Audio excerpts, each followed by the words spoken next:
Female injured by falling masonry, lacerations, probable broken tibia and concussion, possible internal injuries. Okay, give her a liter of lactated ringers and get her to the CT stat. I'll call the radiologist. Get her back to the scanner. This sounds bad. It is. Latest estimates, 7.2 epicenter somewhere downtown. Major structural damage? Whole city blocks down, major casualties on the way. Jess, this is where our training pays off. Better set up a patient triage. I'll get out of here. Okay, I want an emergency triage set up in Trauma 3. Crash carts, IVs hanging and ready, and nursing assignments for every patient, okay? Let's go. Got it. I'll drive the line. Attention all hospital personnel. This is Dr. Mike Sloan. The citywide disaster plan has been implemented. Repeat. The citywide disaster plan is underway. All designated personnel, please report to your assignments immediately. I can use a hand here. Got the call. Unconscious, severe head trauma, possible internal injuries. Okay, red tag, Trauma 1. Start an IV with lactated ringers on the way. Yes, doctor. It'll be all right. Here's the doctor. Minor lacerations, fractured tibia, BP 120/68. How you doing? Any loss of consciousness or blackouts? Okay, yellow tag, main ward, x-ray that leg now. Right away. Doctor, we've got 4 majors coming in behind these. Let's get on it. All right. Cause of death, massive trauma to the brain, resulting from a crushed skull. Anything you're not sure of, just flag it. We'll get a closer look later. You got it. Adult male trapped under falling rubble. He took a piece of rebar to the right chest. Okay, start him on ringers, lactate, and IV antibiotics. Hey, you're a miracle worker, Jess. I'm healed. All right, lay back, keep moaning, and hold on to your chest wound. We got a red tag, penetrating chest trauma. I want a chest tube and call the OR. OR does know this is a drill, right, Jess? Jess, they know it's only a drill, right? An orderly, somebody. On my way. Maggie, please. On my count, 1, 2, 3. Maggie, things are really starting to pile up here. I know. I've got 5 nurses out sick with the flu, and we can't leave the ward short-handed, can And we? we can't pull this off without them. Maggie, could you come over here, please? Nurse Simons, call the ER. Nurse Simons, please call the ER. No sign of any trauma, just contusions and lacerations. Why is this lady red tag? Green tag, recovery. My nurses are doing the best they can. Do you know how short-staffed I am today? I know. Just relax. We'll just have to keep things under control until the voluntary nurses get here, okay? Okay. You call this under control? Aren't you supposed to have a hole in your chest? Well, apparently I survived emergency surgery and can expect a full recovery. I'm not so sure about my shirt. What's next for you? Let's see. Unconscious, severe head and body trauma, severe internal injuries. Oh, I hate to say this, but I don't think we can help you on that one. Well, that is cold. Well, that's triage. Let's see. Okay, yellow tag, but monitor the vitals. Yes, I doctor. wonder what other fathers and sons do on their days off. Well, nothing as fun as this. IV nurse, call 2378. You can't do that. Oh, I can, and I have. Corinne. She's pulling my nurses off the wards. Because we can't afford to blow this drill. Look, the patients will be fine as soon as the auxiliary nurses get here, which will be any minute now. But Maggie's right. In the meantime, our real patients need real care. You want on the floor, Maggie. Excuse me. And in the meantime, I think our nursing administrator has more important duties to attend to. Huh. I guess I do. Well, Dr. Sloan, I'll have to deduct points for failure to clearly define areas of responsibility. However, I can give you several bonus points for administrative decisiveness. Well, can you give me your name? I'm Doug Hansen, SD, DS, State Director of Disaster Services. I'm here to evaluate Community General's performance in this drill. Oh, how do you think we're doing? This guy is red tagged. I tagged him 15 minutes ago. Why is he in surgery?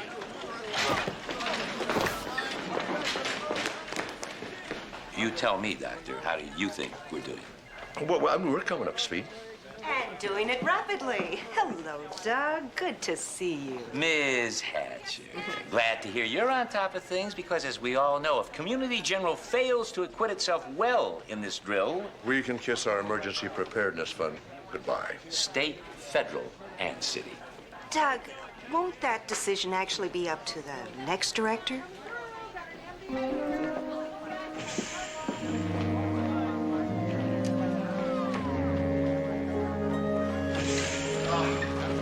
Take it easy, sir. Here's the Here. Oh. Broken arm, huh? It's no biggie. Let's yellow tag Mr. Cartwright and get him into radiology. What does that mean? Well, it means that your injury is not critical and that it can wait. Waiting is for the disenfranchised. Look at it this way, Mr. Cartwright. It'll give you a chance to really play that injury to the hilt. I mean, you know, of all the volunteers here, and especially the board members, your performance really stands out. You think so? Oh, I know so. You make that broken arm come to life. Well, Dr. Travis, I did tread the boards a bit back in my Yale days. Wasn't half bad either. Mr. Cartwright, you've still got it.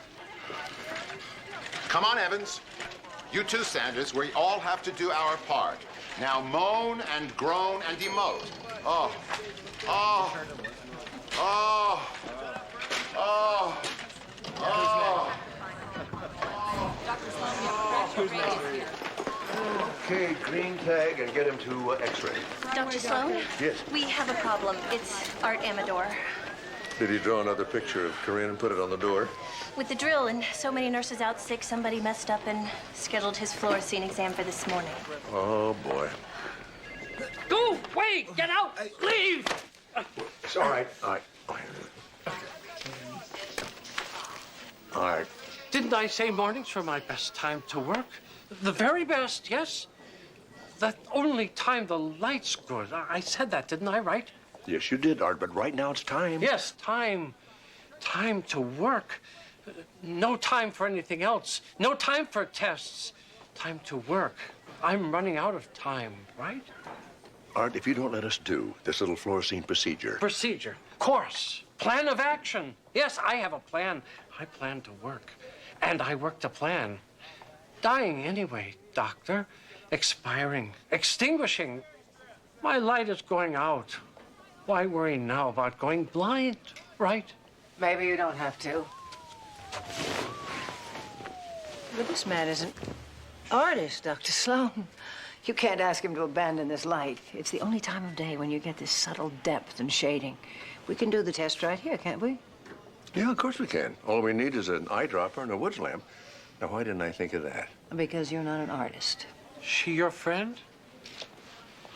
Nice. Too nice to be a real nurse, right? Yes, this is Adele Botsford, Art, and you're right. She's an auxiliary nurse. She's here to help us with our drill today. Okay. Okay. Time for a break. Time to do it. I'll do it. If she stays, yes. Okay. All right, you just get comfortable, and I'll be right back. Nice save. You mean I still haven't lost my touch? You invented the touch, Adele. I'm sorry you ever left. Oh, so am I, Mark. Oh, so am I. Incoming! Probable hemothorax. BP 50, pulse ready. Okay, red tag and hold. Yep, I'm hopeless, huh? You feel better knowing you were a tough call? Red tag and hold. Let's go. Move it, please. Move it, move it.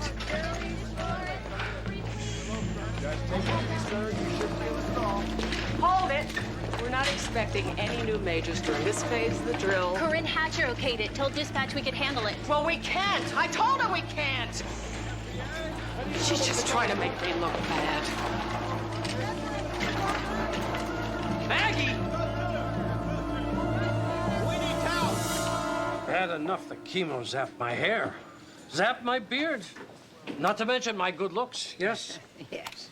Now it's going to eat my eyes, right? Well, that's not likely, but we do have to make sure. Of course, yes. Certainly, I understand. But tell me how. We use a fluorescein dye, Art. Won't hurt? No, it's not even visible under normal light, but it'll glow green under this woods lamp. And it helps the doctor see if you have any cracks or tears in your cornea. Cracks or tears. Blood and sweat, high and low. Please hurry, right? I have my work to do. My work? Nurse Hilliard and Dr. Steinberg having a little conference out in the hall. That's not bad. It's how I live, down on the boardwalk. You draw for people? Oh, that's wonderful. I like faces. Happy faces, angry faces, old faces, young faces. Faces in places and ways I've never seen before. I've drawn thousands of faces. So many more to do. Gotta get back to it. Back to my work. Mrs. Botsford? Well, I didn't realize we were recruiting help from the retirement home. And I didn't realize you were still on staff. I'm so glad you got past that incident with the mixed-up charts, the patient overdose. You were expected on Ward C half an hour ago. She's helping me, Corinne. Well, she doesn't belong here. All of the auxiliary nurses have been assigned to ward duty. It is critical to this drill that everyone be where they're supposed to be when they're supposed to be there. Go ahead. I can finish up here. See you later on. Mean face. Mean face. Doctor, isn't this patient due in ophthalmology? It's the morning. Tell her it's the morning. Time to work. Corinne? Dr. Sloan, I overstepped. I'm sorry, I know, but this drill is so important. Not as important as my patients. Excuse me, doctor, but your patient is an indigent charity case who quite honestly belongs at county. Now, what should our priorities be, huh? Catering to his idiosyncrasies or saving this hospital?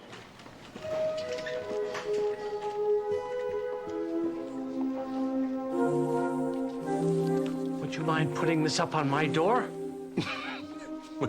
I don't think so, Art. Like the fangs, though. Okay, Mr. Cartwright, I'm gonna set this arm properly. Ow! Ow! Too much, huh? No, you just surprised me, that's all. Well, let's try it again from the top. Having trouble with this patient, doctor? Well, no, if he sits back. Oh, I'm sure he'll cooperate. Peyton is a team player. That's how he got where he is today. I don't think this is the time. And that's how I got where I am, with a little help from my friends. Friends like Peyton. And we are friends, aren't we? Yes, good friends. You know what I want, and you're gonna get it for me before I do some real damage. I already have a broken arm. Well, what about a broken reputation? Wow. I don't suppose you could prescribe something to kill a real pain, could you?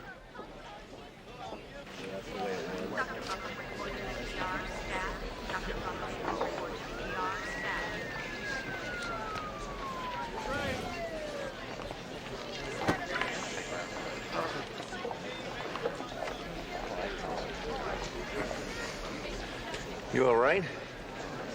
Nothing a few dozen cups of coffee won't cure. Maybe you should have one of the doctors take a look at you. No. Really, I'm fine. It's just been a tough couple of days getting ready for this drill. All I need is coffee.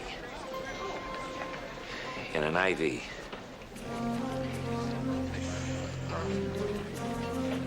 Dr. Travis, can I see you for a moment? Yeah. What do you need? I have a patient who needs immediate attention.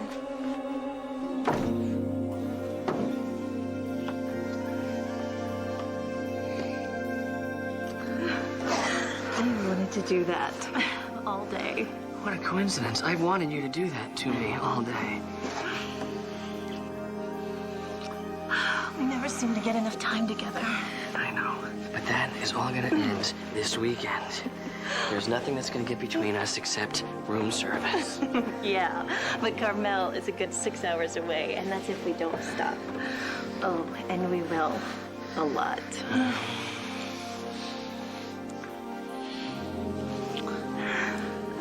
How soon can we get out of here? Well, the drill ends in 2 hours. We can be on the road by 6 and in Carmel just in time for a midnight walk in the sand. Why waste time on a walk?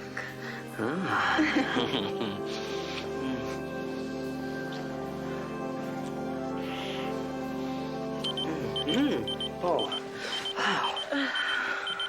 No, this can't be happening, not now. What is it? It's my luck.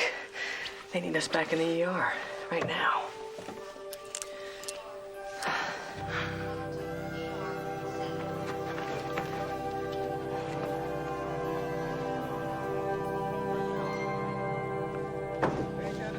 Okay.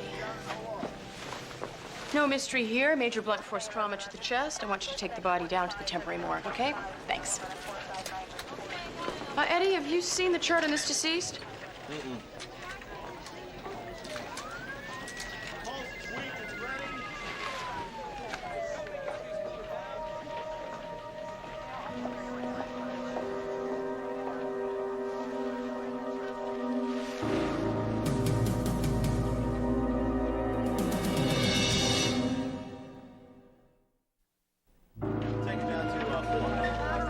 Corinne Hatcher murdered? Bludgeoned to death, and somehow her body ended up in my pathology lab.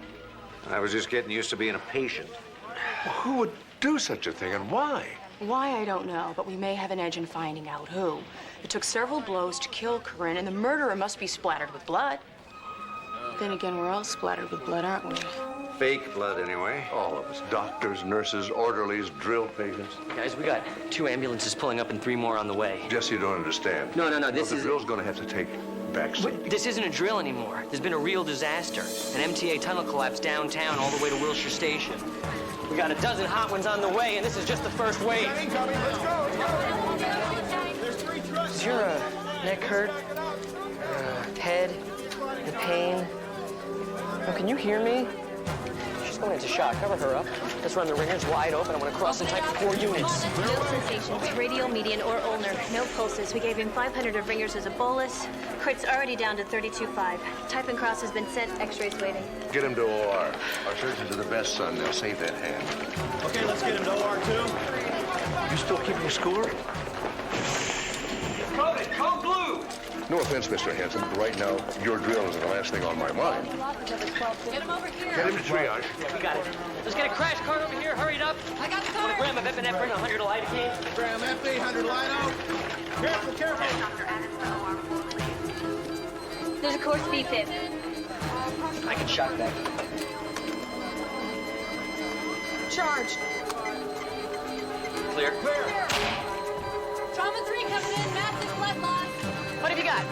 Girder fell on a construction worker. Cut his leg off below the knee. He's lost a lot of blood. You have the leg? Here it is. All right, I need Maggie Deming. I need a nurse here now. I Deming! used to be a practicing nurse. I've kept my license current. You're hired. Put that leg on ice. Right away. Okay, cross and type, CBC, 8 units of pack cells, 4 liters ringers, and let's get a surgeon down here right away. All right, Even call on into his the terms. blood bank. We need to get a red top. Go, go. Push. He's going into V-fib. 100 milligrams lidocaine. 100 Lido. 200 joules. Go there. Charge 200. Charge. Clear. Clear. You're back. Normal rhythm. Pulse 112. Maintaining 112. Oh, yeah, amputation below the knee, bilateral hemothorax. He's been intubated. I administered 100 milligrams lidocaine. Nice work, Amanda. Thanks for the assist. Sure, I wasn't alone. Let's get him to the OR.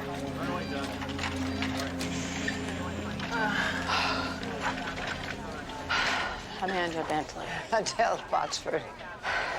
Botsford. Any relation to Alan Botsford, the cardiologist? I was his wife before he traded me in on a younger model. I'm sorry. Easy come, easy go. Dr. Travis? Okay, get Mrs. Claverius to radiology right away. Excuse me, Dr. Travis. Here's that chart. Thanks.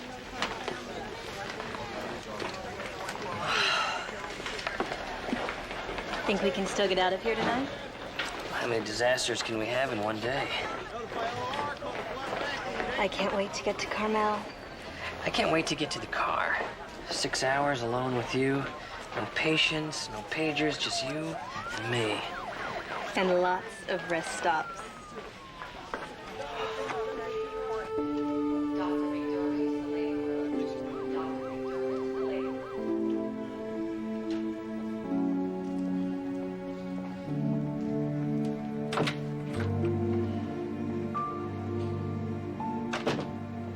Maggie, What?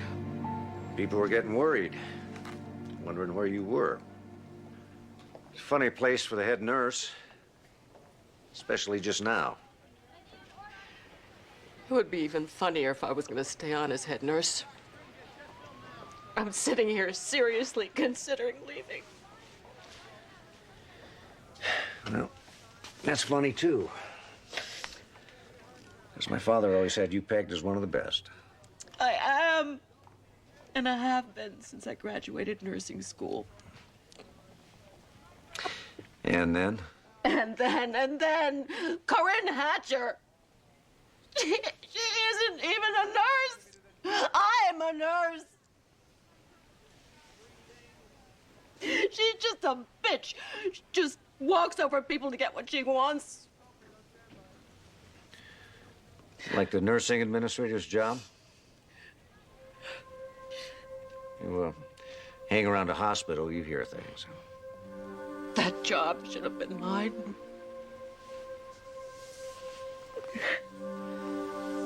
You sound like you really hate Corinne. Maybe enough to kill her. Hated my math teacher. He's still alive and well and teaching in Boston.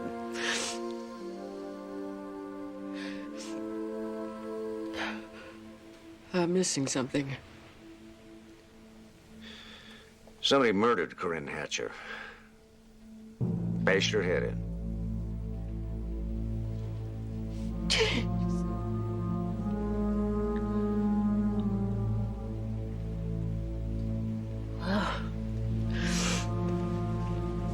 I'm not surprised. She had such a way with people. What about you? Where were you during the past hour? Here? The hiding, mostly. What?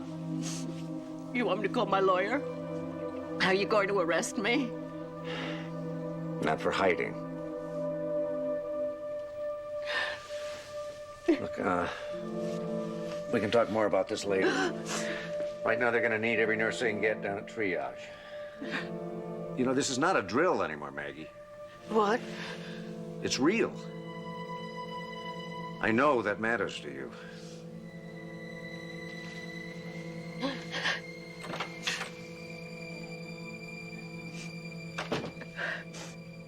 Okay, I'll go 3-5 on the Picasso. Now, what about the Beckman? Yes, I know it's ugly. All my Beckmans are ugly, but they're terrific investments. Now, what I want you to do is to... I'm sorry, Mr. Carter, but we need this room. We have a real emergency. Why didn't you just say so? Oh, I'm sorry. This thing is heavier than it looks. I know, these splints are pretty solid, and you can really give somebody a good whack with one, huh? Yeah, I can think of a couple of people I'd like to give a good whack. Like Corinne Hatcher. Well, that was a personal matter. Real personal. I mean, if the rumors are true. Well, you know, that she slept with you to get the nursing administrator's job. You're pretty cocky for a resident. A resident, board member. When it comes to murder, we're all equal in the eyes of the law. Corinne's dead. Murdered? Look, the only thing I'm guilty of is allowing Corinne to manipulate me into giving her what should have been Maggie Deming's job, which unfortunately didn't stop there. Corinne wanted more. Doug Hansen's job, State Director of Disaster Services. And you were gonna help her. You heard Corinne. Did it sound like I had a choice? Okay, in just about a minute now, you're gonna feel a lot better. And don't worry, it'll be fine.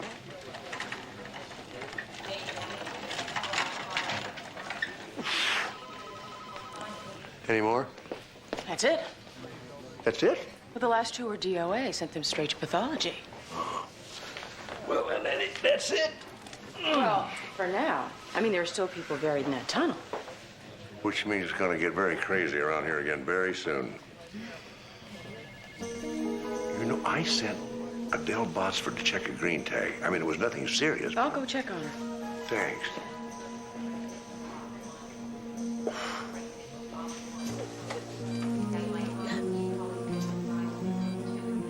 It's all right, Dana. You can go home if you want to. We're covered here. Thank you. Family crisis? A fashion crisis. A patient threw up on her new Ferragamo shoes. Well, at $1,000 a pop, I'd cry too. She can afford a new pair of shoes, Ferragamo or otherwise. Unless her husband feels the need for a nice young trophy wife. Adele, you do good work. You know, without you down in the OR today, we could have lost that patient. We could really use you around here. If that's a job offer, I'll take it.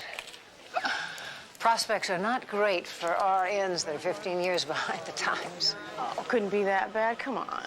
Oh, what, that I was married to a cardiologist with enough money to buy Kansas? Well, yeah. Alan had a better lawyer. I got some artwork, a couple of Beckmans, antique china, and the SL. It could be worse. I got the Flintstone glasses and the Volvo. That is worse. Forgive me for prying, but gossip has it that Alan's affair with Corinne is what broke the two of you up. That and his affair with Cindy, and Evelyn, Jennifer, and Betty. Well, Corinne Hatcher won't be breaking up any more marriages. I found her body in my path lab. She's been murdered.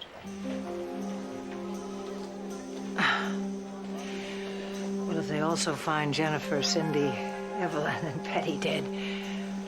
I'm your killer.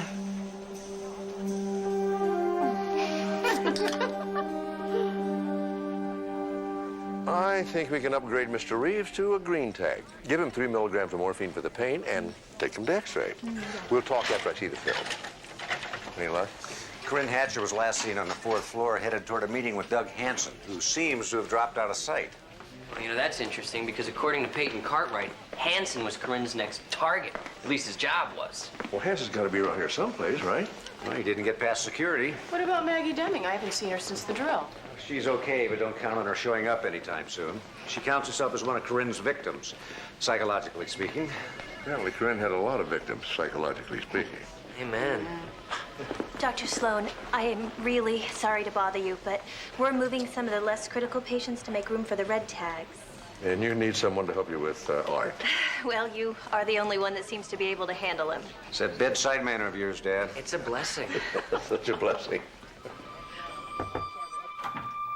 Art? Dr. Sloan, sorry to...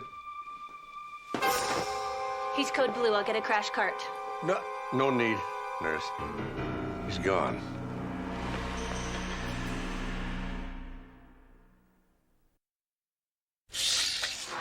He's cyanotic, blue lips and skin, cutaneous hemorrhaging of the cheeks, also hemorrhaging of the retinas. Yeah, and the fibers from the pillow were visible in his mouth and his throat. In other words, he was suffocated. Yeah. Poor Art probably didn't have much of a chance to fight back. He was so weak from that chemotherapy. Why would anybody want to kill this man? Well, is this the same guy? Art Amador? That's Art before the chemotherapy. Oh. You know, $18 and a bus pass. Something tells me that robbery wasn't the motive here. Well, what if the murderer didn't have a motive, or at least one we could understand? First Corinne and then Art. Could be we're dealing with a serial killer. I don't think so, because then the method and the victim would have been a little more consistent. Could be we're talking 2 killers. Maybe the murders aren't related at all. Well, I think maybe they are. Look at this. Maybe Art was killed because of something he saw. Like Corinne Hatcher's murder.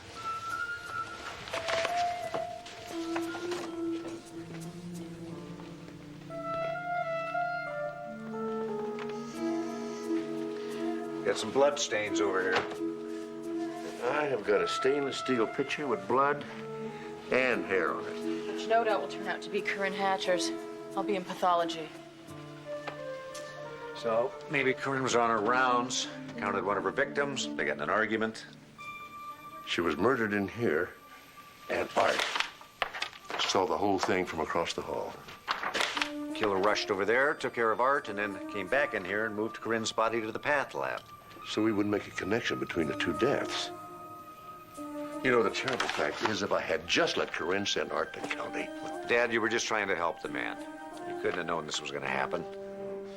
Well, it doesn't look like we're going to get a lot of time to dwell on it anyway. Trauma team to the ER, Bay 1. Trauma team to the ER, Bay 1. Third-degree burns on the torso, extending from waist to neck, breathing ragged. BP 90 over 50, pupils dilated. Take a look over Nurse! Need a nurse in here! Dr. Sloan, will I do? You bet, Maggie. Lactated ringers wide open, CBC, lights, type, and cross, and get him into the burn unit stat. You got it. Maggie, good to have you back. The hair and blood are a definite match to Corinne Hatcher's. Fingerprints? Just talcum powder, probably residue from a pair of surgical gloves, which doesn't help us. Surgical gloves are easy to find in a hospital. But Doug Hansen isn't. He still hasn't turned up. Well, when you finally track him down, maybe we'll get some answers. I hope so, because I'll have a whole new set of questions. I just came in from the DMV. Art's ID was phony? But before he turned up in Venice 10 years ago, Art Amador didn't even exist. Well, there must be some record of him somewhere. I faxed his prints to NCIC. They might have something on him. So I guess we wait. And keep looking for Doug Hansen. Think Hansen's our killer? Or our 3rd victim. Doctors, they were into recovery.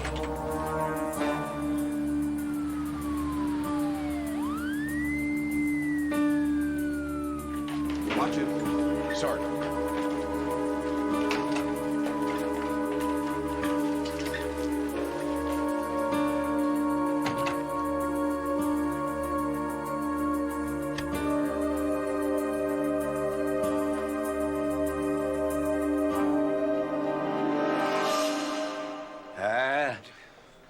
boy. Not a chance. Give him a gram of acetaminophen and keep that saline going. So was he poisoned? Drugged? Flu. Flu? Flu. To be exact, he has a new serotype that's been going around. Why didn't you tell somebody you were sick? And why did you even come to work? I mean, can't you get somebody to cover for you? Right. I could be collecting unemployment in 2 weeks. What do you mean? Corinne Hatcher is what I mean. She slept with Peyton Cartwright and God knows who else trying to get my job. I hung in as long as I could until I had to find a quiet place to pass out, leaving center stage to Corinne. Oh, she took center stage, all right. Right after a big death scene. Corinne Hatcher was killed. Murdered. I was suddenly feeling a whole lot better. Next time we have a disaster drill, I vote we don't have a real disaster at the same time. Along with a double murder. An unsolved double murder. Well, at least we can eliminate one suspect. We know that Doug Hansen was too weak to smother or bludgeon anyone. He is now, but a couple of hours ago, who knows? And he said he lost his coat somewhere in the hospital. What if he got rid of it? Yeah, probably to cover the fact that it was covered with Corinne's blood. Okay, then put Hansen back in the question mark category. Along with several hundred other possible suspects. Everybody in the hospital, to be exact. Hope you've got some good news. If only. I got a match for Art's fingerprints from NCIC. That's not good news? Well, it should be, but it isn't. According to NCIC, Art Amador is dead. We know that. Did you know he's been dead for 12 years?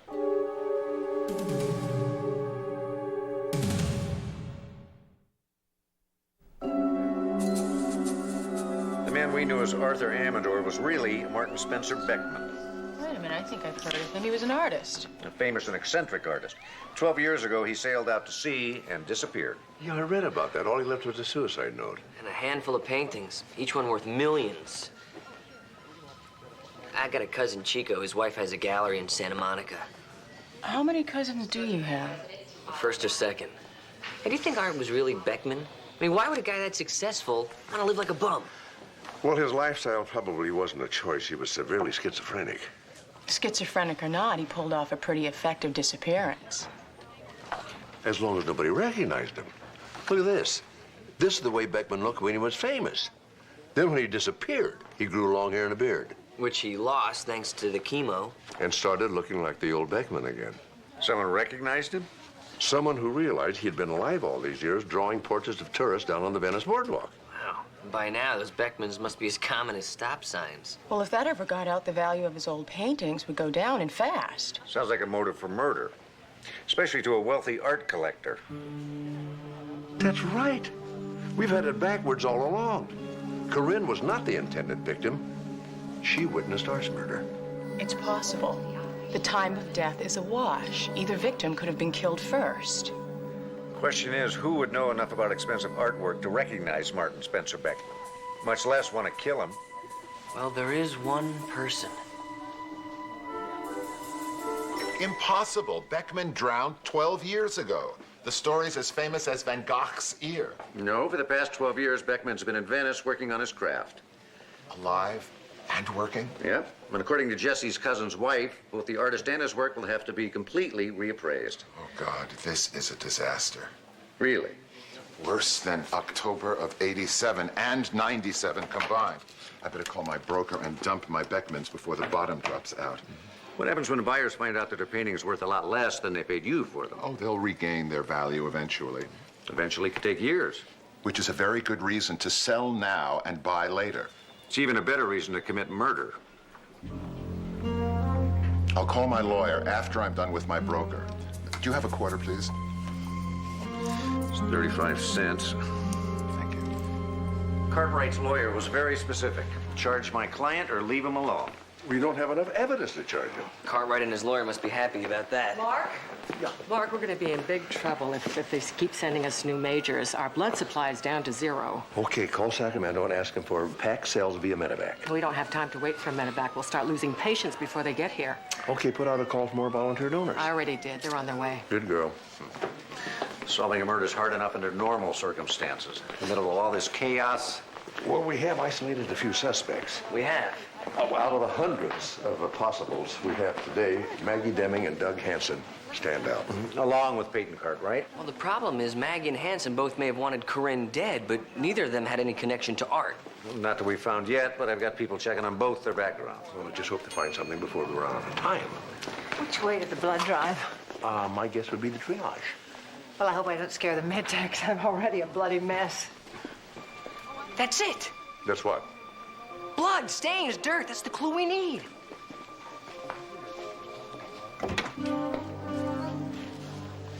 Okay, so you found Art here in the bed with his sketchbook, right? Apparently he was drawing when he was attacked. He still had a piece of charcoal in his hand.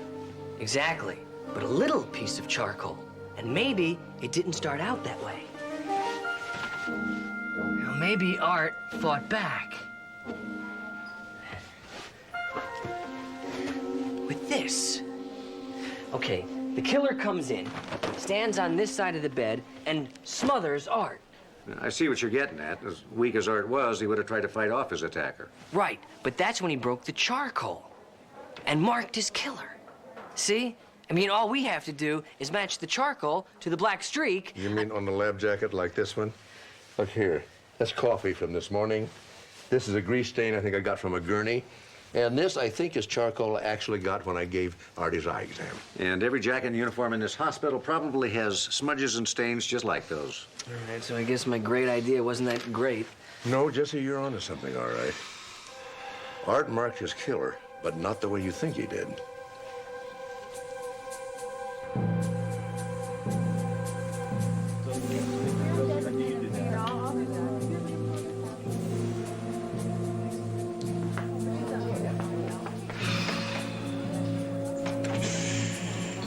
Wow, 5 o'clock, Mr. Cartwright. You're right on time. I'm never late for an appointment, especially when it's about removing a hot, uncomfortable fiberglass splint.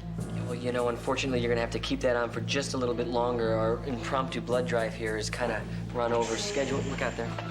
What do we got? Severe facial trauma, BP stable, heartbeat regular. Okay, start on my lactated ringers. I want an IV antibiotics, Maggie, some Florazine. I want to check for corneal damage. Adele, Woods lamp, please.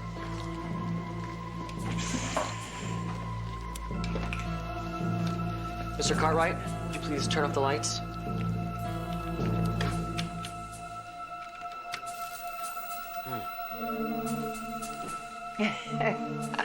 I don't know how you did it, Maggie, but you got that dye all over me. No, I didn't. That was inert saline that Maggie put in the patient's eyes, not fluorescein. As a matter of fact, there was only one administration of fluorescein in the entire hospital today. Which was used on a chemotherapy patient suffering from possible corneal damage. Art, I must have stained my uniform when you gave him the test. You left the room long before I broke the seal on that fluorescein container, Lil. Got those stains somewhere else. When you killed Art Amador. A.K.A. Martin Beckman. I don't know what this is all about, but it's not very funny. Murder rarely is. But you can't actually believe I had any reason to kill that Art person. You had a few million reasons, Adele. Your husband left you with no cash settlement. All you had was a few art pieces. Beckman's, right? Right. Well, there's no crime in owning Beckman's, is there? Well, it is a crime to murder the man who painted them. When you saw Beckman in his room today, you recognized him. If word got out he was alive, your Beckmans would have dropped in value overnight. Which drove you to a drastic decision. You smothered Art. And in the process, you got some traces of fluorescein residue on your clothes, along with some smudges of Art's charcoal. Corinne Hatcher was unlucky enough to catch you in the act. You took the water pitcher from his room and chased her into the room across the hall. You know what happened after that? Oh, my God. You're trying to trick me. You have no proof. We have all the proof we need. In trying to defend himself, Art got fluorescein stains on your uniform. I'm sure we'll find fluorescein stains on the handle of that water pitcher you used to kill Corinne. Then there's that smudge from Art's charcoal. And if that's not enough, we'll no doubt find Corinne's blood on your clothes.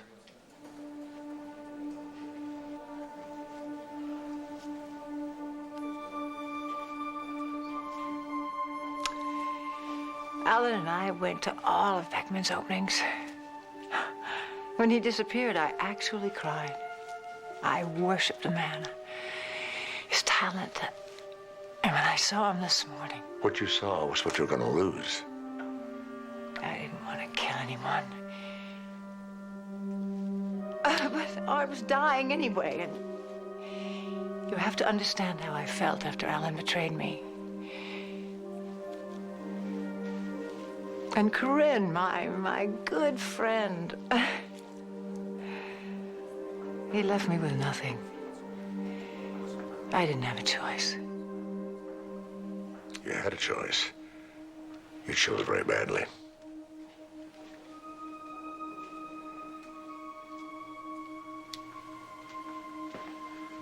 Let's go. You have the right to remain silent. Anything you say can and will be used against you in a court of law.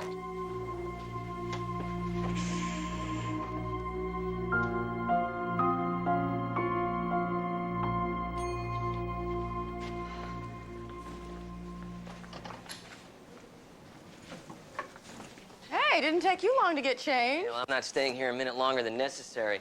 Hey, Amanda, you happen to see Nurse Hilliard around? She was in the nurse's lounge a few minutes ago. Why? Oh, why? Because I owe her $5. She lent it to me this morning. Today? Today, yeah. I just hate being in debt. You've been in the hospital all day today. If you didn't have the money this morning, how is it that you have it now? Because I just found it. Oh. In my shoe. Really? When I changed. Uh-huh. Nice question. Hey. If we leave now, we can get to Carmel.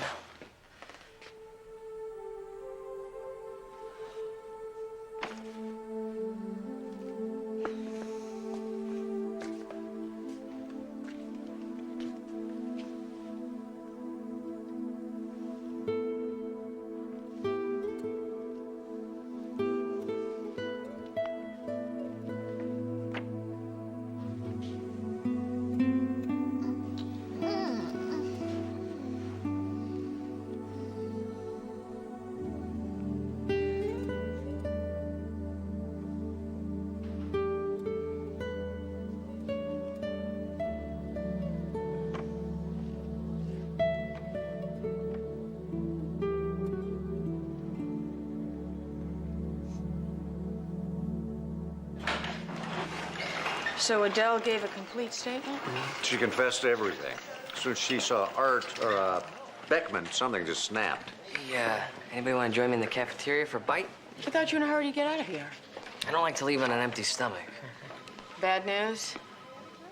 I just talked to Hanson. We failed the drill. But don't lose hope, friends. He also complimented us for, as he put it, our swift and efficient handling of today's real emergency. And he said we've earned another chance. Another drill? 2 weeks from now. Which gives our new nursing administrator enough time to get us completely organized. More important, we'll all have a chance to catch our breath Code blue team to the ER. Code blue team to the ER, please.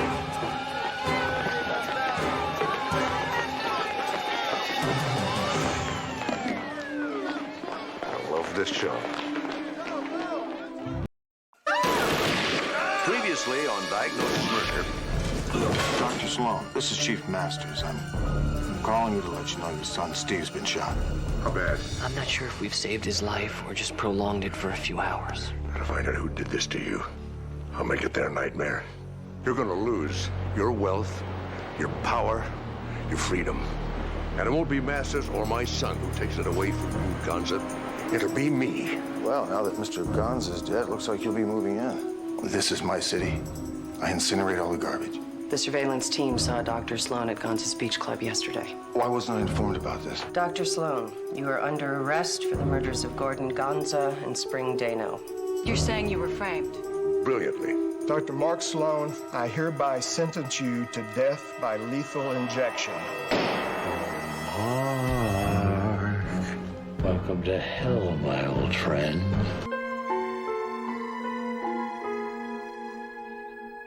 Chief Masters was right, Steve. It's too soon for you to go back on duty. I can breathe and I can walk. That's all that's necessary. You almost died. You've only been out of the hospital 2 weeks. You need rest. Not till you're out of here. Look, I don't want you risking your life. I want you alive when I get out of here. It's not only about you, although that's enough. I can't let Malcolm Trainer get away with this. You know, I'm not certain that he's responsible for this, but he is brilliant. And I am the one to put him in here.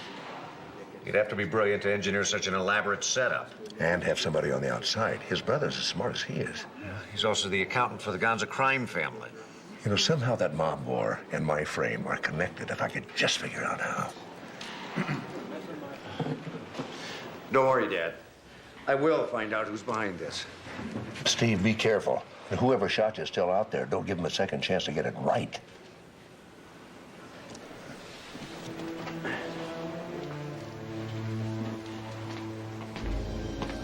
My brother Ian had the most remarkable news. The state Supreme Court agreed to hear my appeal. It seems the main witness against me turned out to be a homicidal psychopath.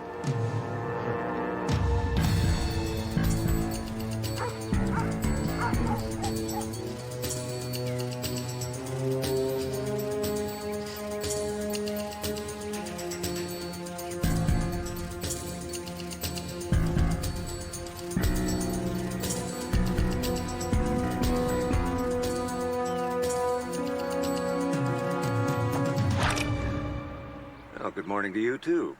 How are Eddie and Ross? You know better than to sneak up on a surveillance team. Didn't sneak up, I hobbled up. You're supposed to be on medical leave. That mean I can't visit my friends? Not when your friends are watching suspects and you're shooting. Besides, I'm not your friend anymore. You're not? I put your father in prison. You hate me. And if you don't, you should. You were just doing your job, following the evidence where it led you. You weren't wrong. The evidence was. Stop right there, Steve. If you want to retry the case, do it in court, not my car.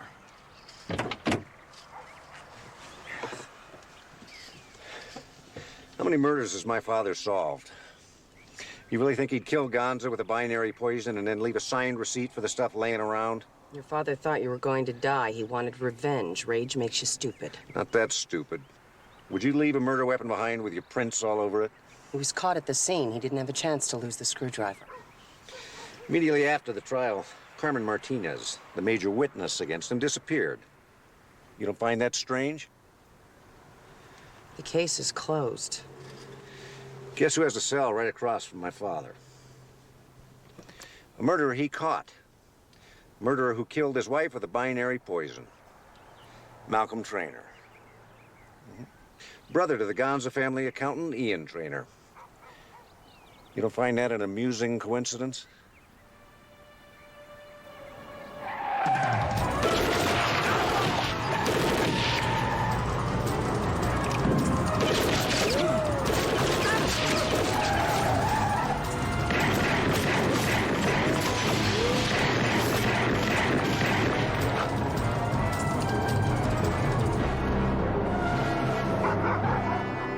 Police! Everybody hold it right there! No. Oh. How is he? He's dead. Get your hands off him, pig. What, do you guys just sit around here and watch us get smoked? Is that what you guys do? Huh? We didn't want to get in your way. Hold this chain.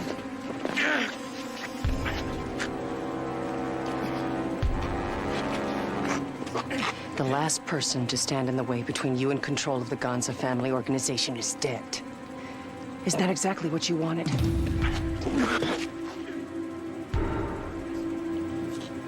I'll call this in. I found out you had anything to do with what happened to my father. You're gonna wish you were Eddie. Cheer up, Doc. Death row is like being on the first-class section of a plane. We are the elites. We get all sorts of special attention.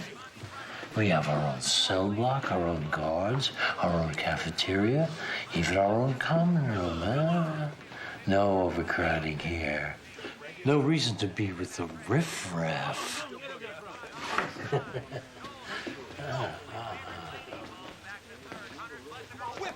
Hey, Malcolm. Stanley, yeah. He chopped hitchhikers into little pieces and kept their heads in his freezer. But he's a wonderful bridge partner. Not bad at backgammon either. Oh, that's right. They're not like us. They're murderers. We were framed.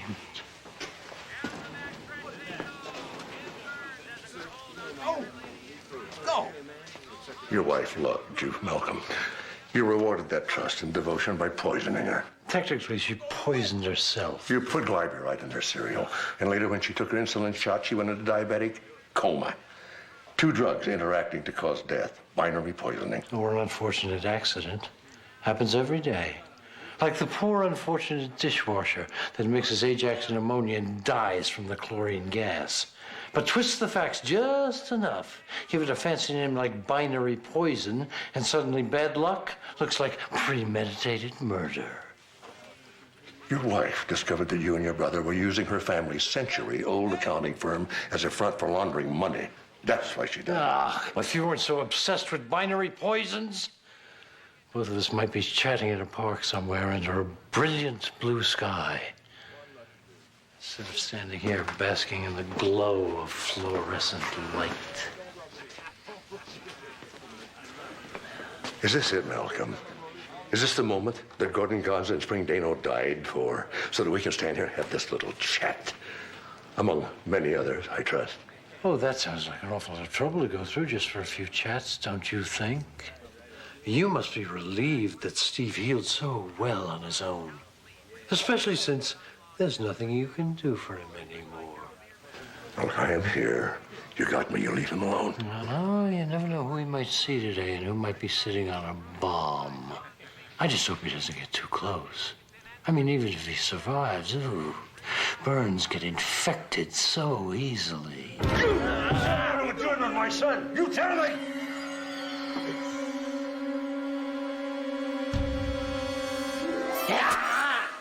Down, or kill him, please! All right, break it up! Take him to a cell. I didn't do that! Wait a minute! Sir, it's been over an hour since I gave you my report on Eddie Tampa's death. Yes, thank you. I sent it over to Detective Peake at Crash. You sent my report to the street gang unit? That's right. These are high-level members of an organized crime family. Sir, I caught a glimpse of the shooter. Good, then Crash will be happy to take your description. Expect a phone call. What about Tony Velarde? Was his murder gang-related? Well, you'd have to ask Detective Mitchell at the Tarzana station. It's his case now. Gonza's underbosses are fighting each other for control of his empire. This is a mob war. You can't just ignore it. I'm not ignoring it. Whoever killed Gonza wanted this war, and by letting it happen, we're helping him. Detective, I believe it was you that convinced me that Gordon Gonza was murdered by Dr. Mark Sloan. What if Dr. Sloan is innocent? Well, I suppose that would make you wrong, wouldn't it? Yes, sir, it would. Am I dismissed? Okay. Thank you.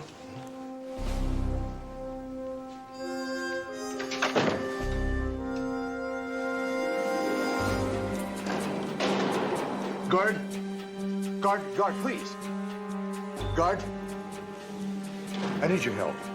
My son is in terrible danger. Yeah? Yes, they're gonna kill him. I need your help to get a message to him. I can do that. You can? Oh, thank God. Sure, I can do anything I want, because I'm free.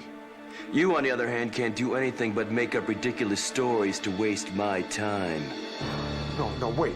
Guard, they're gonna kill him. You have to help me.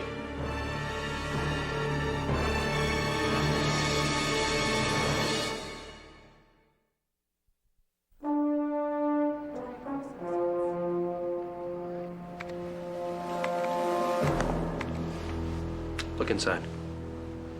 Good. What do you see? Nothing. It's empty. That wallet is full of cash. I don't understand. There's $5,000 in that wallet, and you have 30 seconds to hand it over. Go. 30, 29, 28, 27, 26, man, 25. take it. The cash trainer. 21, 20, 19. Time is a-wasting. look. 17, Hey, you're nuts, 15. man. Thank you. 12, It's okay, 11, take it. 10, 9, 8. I'm still waiting. 7, 6, God, 5. please, look, I don't know what you're talking 3, about. 2, 1.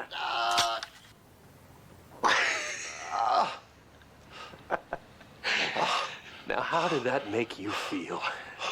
A little bit concerned, perhaps even a touch nervous? Hey, man, what do you want from me? I want you to feel exactly the same way I do every time someone asks me for their money. I want you to share the sensation of running a multi-million-dollar enterprise and not being able to draw enough cash to pay for a secretary or a mortgage payment or a parking ticket. Look, it's not my fault. Really? Look, Gordon Ganza hid his assets in hundreds of accounts. Even I don't know where they are. 30, 20, oh, jeez. 10, look, 9, it's not 8, that 7. easy. Make it easy. 3, 2, That's very 1. good accounting, Kanan. I guess watching all those Sesame Streets finally paid off, huh? I'm having a very private conversation with my accountant, Detective. I noticed. I'd wait, but I prefer to talk to Trainer while he's still alive. Nothing's gonna happen to my little buddy here. Not in the immediate future, anyway. Nice cane.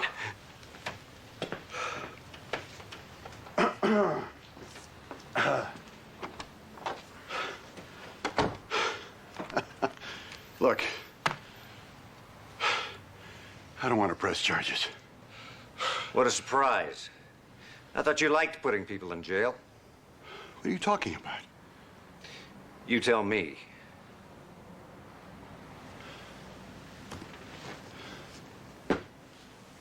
I'm not looking for any new clients, Detective Sloan, so if you'll excuse me, I've got work to do.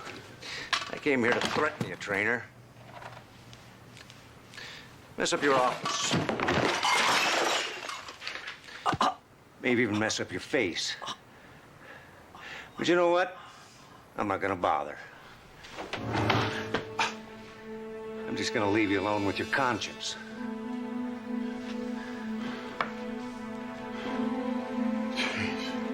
Am I supposed to thank you? You're supposed to come crawling to me for protection.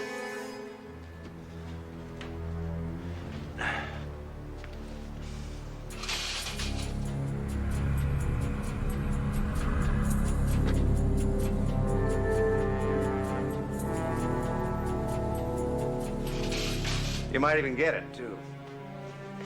After you admit what you did to my father. Here's my card. I suggest you try the pager number. I don't think Kanan's gonna let you live until I get around to checking my messages.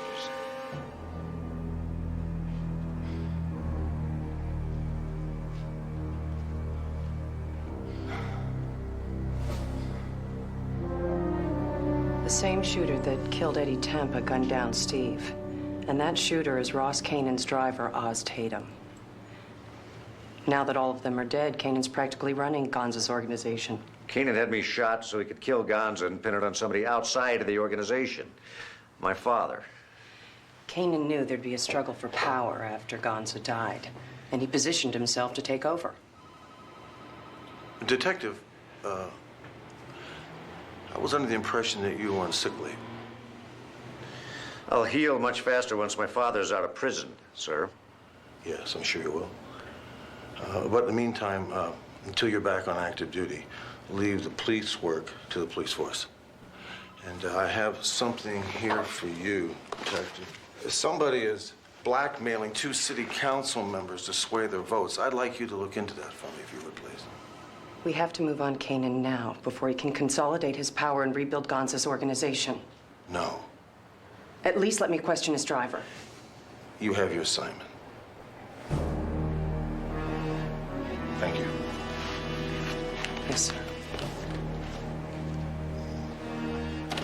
Detective, get well soon.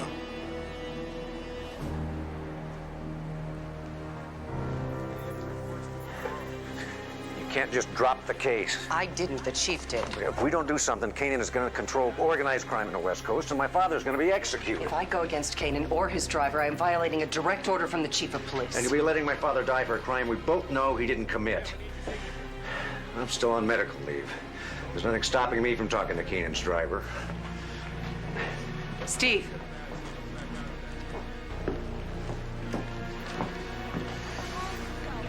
Suddenly, I'm feeling a little sick myself.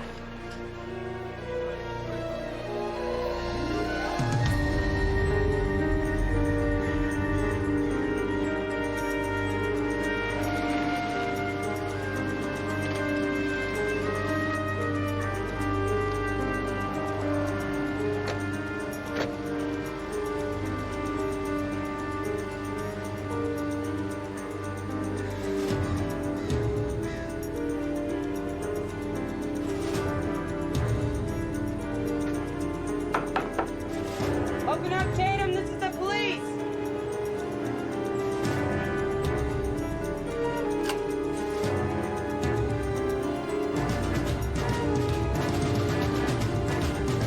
Hey, open, Tatum. Out of the car.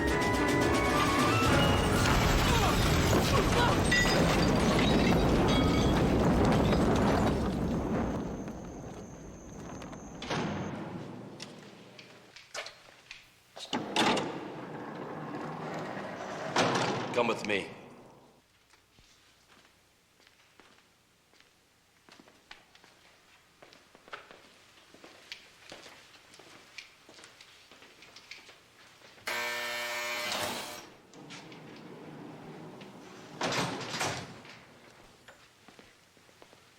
The warden said to put the call into you. Who is it? The morgue. Mark Sloan. Mark, it's Amanda. Listen, I've probably abused my authority as county medical examiner to reach you, but this just couldn't wait. How bad is it? Amanda, how badly is he hurt? You know about the bomb? Please tell me. I'll let him tell you himself. Dad? Oh, thank God. You all right? Well, I'm a little charred around the edges, but I'm okay. It's a good thing I'm slow on my feet these days. How'd you know about the bomb? Malcolm Trainer. It figures. We found Spring's landlady, Carmen Martinez. Unfortunately, we didn't get to her in time. She's dead. Well, that's not surprising. She was the only one who could testify that I was framed. And we got the shooter, Oz Tatum. He's the same guy that killed Eddie Tampa. He's also Ross Kanan's driver. Will he talk? Afraid not. He was killed in the explosion. Don't worry, Dad. It's not over yet. We must be getting close, so they wouldn't be rushing to cover their tracks with corpses. Listen, just make sure you're not one of them, son. That's the plan. Bye, Dad.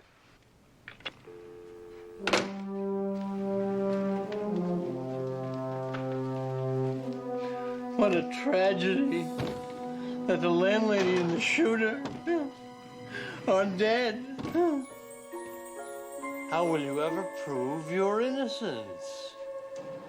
Maybe someday, though, if you pray very, very hard, you may get the same good news I got today.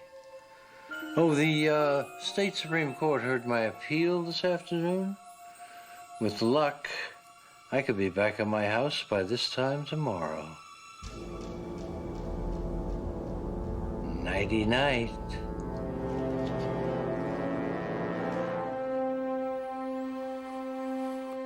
RV, what is this all about?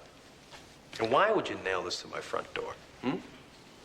It means that I, on behalf of the Certified National Bank, am repossessing this house and putting it up for immediate sale. Shut up. You see, this house belongs to Ganza Holdings, which means it now belongs to me. Actually, sir, Ganza Holdings is 7 months in arrears on its payments, and not just on this house. I'm afraid that we're simultaneously foreclosing on the cabin in Big Bear, the Wilshire penthouse, the San Francisco... Hey! One more word out of you, and I'm gonna nail this thing to your face. Okay? Get Trainer down here now. Move! Police! Everybody hold it! Put your hands up! Come on, right there! Take him upstairs! No. Come on, you keep hitting on me like this, people are gonna start to think. Yeah? Go ahead, Kanan. Show me what a fast draw you are. Put down the gun. Down on your knees. Down on your knees! So tough, aren't you? You are under arrest for the murders of Tony Velarde, Frankie Caprice, Mitch Stein, and Eddie Tempa. Gee, I hope this doesn't hurt your credit rating. Just a couple of months ago, you were Gordon Gonza's towel boy. Now you're running the whole operation. Oh, I guess those motivational thinking tapes really paid off. That and a half a dozen murders. Oh. Turning tragedy into opportunity. I think that was tape number 6. How about turning Gonza's chauffeur into your own personal hitman? Which tape was that on? Where's my lawyer? He's not coming. It's a funny thing about lawyers, they like to get paid. Seems Gonza's retainer check bounced. You're on your own. Listen, Butch Boy, I need to make another phone call. It's all caving in around you. The murders, Gonza's empire. There's no one who can help you, not since you blew up Oz Tatum. Listen, Sweet Cheeks, why don't you do something useful? Get me a phone. You can't afford a real lawyer. You'll be stuck with some green public defender. Just imagine what kind of deal he'll get for you. We're your only hope, Kanan. But who knows? Talking up, say the right thing, maybe you'll get witness protection. End up in a track house instead of the gas chamber. What the hell is going on here? Get up. Come on, get out. What do you mean, get out? The man's under arrest as a murder suspect. Not anymore, he isn't. Let's go. Hey, easy now, all right? All right, sweetheart, take it easy, pal. Aren't you supposed to be working on another case? And aren't you supposed to be on sick leave? The man you just set free is the new head of the Gonza organization. He's the reason my father's in jail. He could have told us everything. He sure could have. Then why did you let him go? Because he works for me, Lieutenant.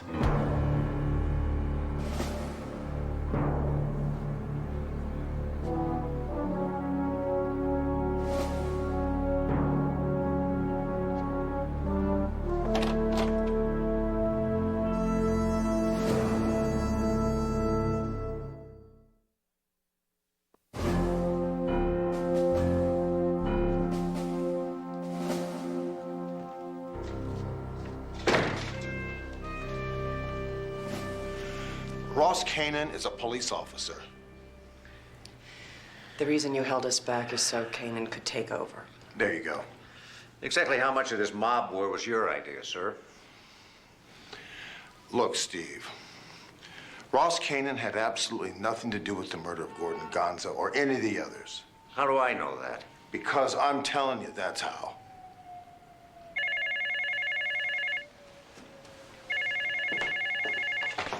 Hello.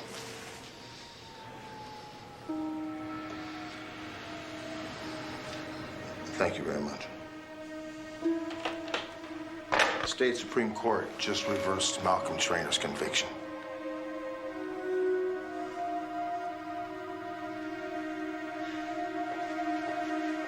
You could have told us you were a cop. I'm not gonna blow my cover to save your little ego from being bruised. My cover is my life. I lose it, I die. I'm a cop just like you. No. No, you are nothing like me. You have absolutely no idea what it is like to walk away from your life. To wake up every morning and be someone that you despise. You can't even look at Ross Kanan. Why don't you try being him for 2 years?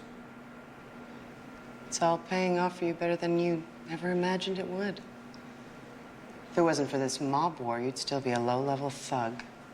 I never killed Gonza or anyone. I still know where that line is drawn. And who the hell are you to second-guess anything that I do? I take my orders directly from the chief and no one else. So do I. Fine.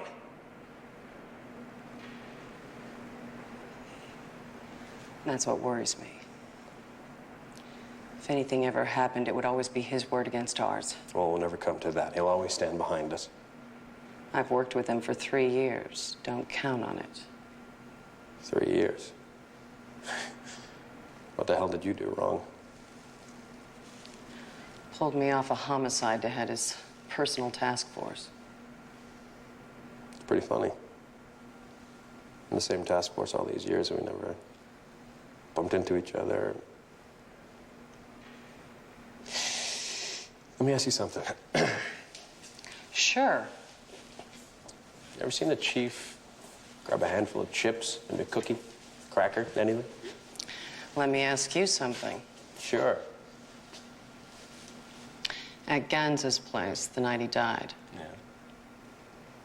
If the chief hadn't come between us, what would you have done? I'd have broken your faith.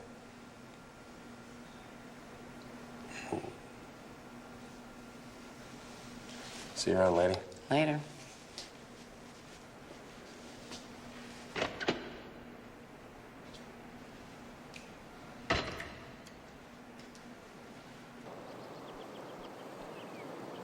You know, one nice thing about being in prison is you have lots of time to think. What if this never had anything to do with me? But you're in there. And so's Malcolm Traynor. Besides, he knows too much not to be involved. I didn't say he wasn't involved, but this was never about framing me. I was just a fringe benefit. So what is going on? The mob war, my frame, all a distraction to keep us from seeing what was really going on. A theft. Exactly. The Traynor brothers run the accounting firm that handles the mob's money. They sparked this war so that the mob would be so busy shooting at one another they wouldn't see that their accounts were being drained. And by framing your father for Gonza's murder, the Traynors found a way to get Malcolm out of prison and get their revenge. Apparently Malcolm did some thinking while he was in here, too. So now that we know the truth, let's go to the DA. Let's get my father out of here. Well, knowing the truth and proving are two different things, Steve. So how do we prove it? Well, we can start off by you and I finding that mob money. There is no mob money. It's all gone? I have poured over every account, every dummy corporation. Your man Kanan might be able to dig up enough for lunch if he eats light. How much is missing? Well, the records Kanan gave me are slightly confusing. But it looks like someone walked off with something like $500 million. Me and Traynor. So my father was right.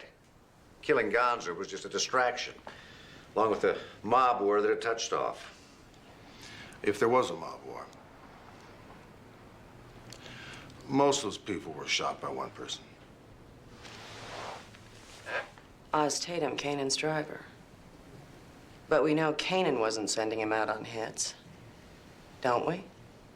And when Tatum stopped being useful, Ian planted a bomb in his car, which not only silenced the one man that could finger him, but increased the heat on Kanan, who was asking Ian too many questions about the missing money. I think we just proved that my father's innocent. Well, Steve, it's certainly all talk and supposition right now. The Traynors are still calling the shots. However, I think it's time that changed.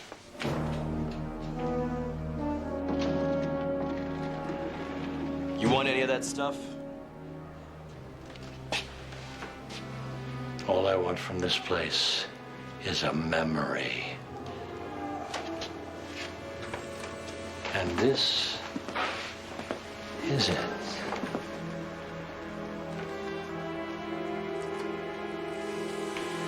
Oh, it's a shame I won't be here to see you take that long, long walk. But I'll be dreaming about it. Oh, and, don't worry. I'll look after your son for you.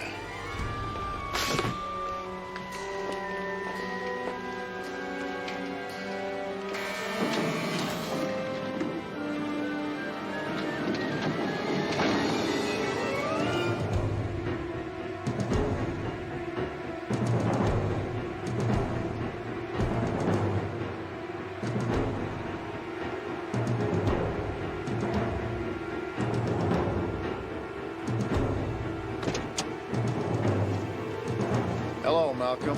You? Yeah, it's me. Relax, Malcolm. Where's my brother? He's in the back. Buckle up.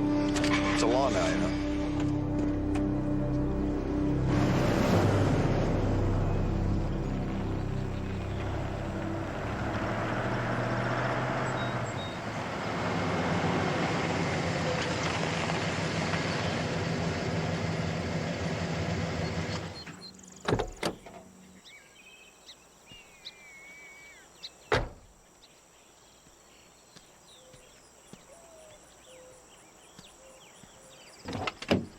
Get out.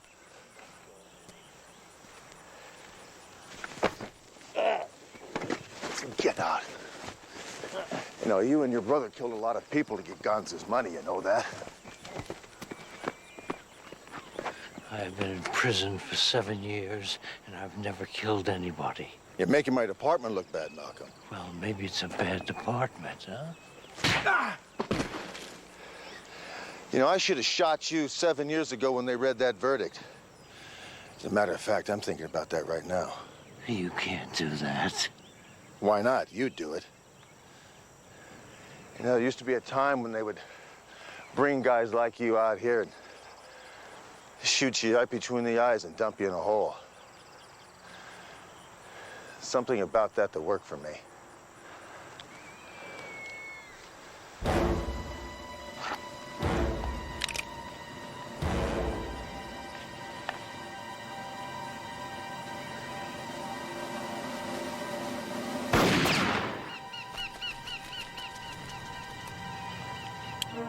But I'm not going to do that today.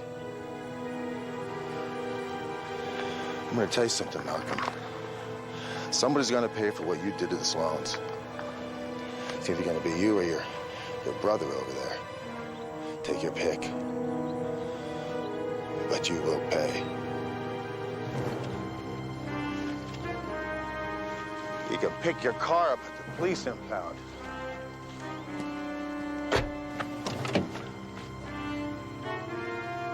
Get up. Don't give me a hard time.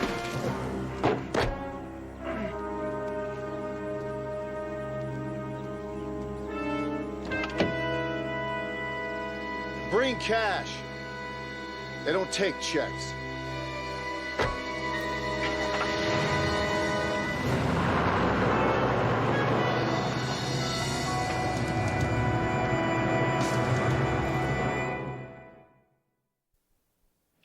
The entire Gonza organization is bankrupt. The last piece of property to go is the apartment building Spring Dano lived in. Obviously, Ian had a sensitive side, huh? We spent years going after LA's biggest organized crime operation with everything we've got, and the trainers take it out in 6 months with a computer and a checkbook. So where's the money?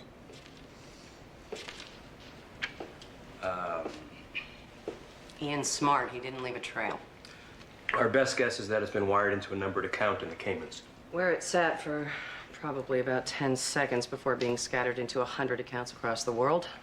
And each one of those would have been passed on to another 100 accounts. I don't think so.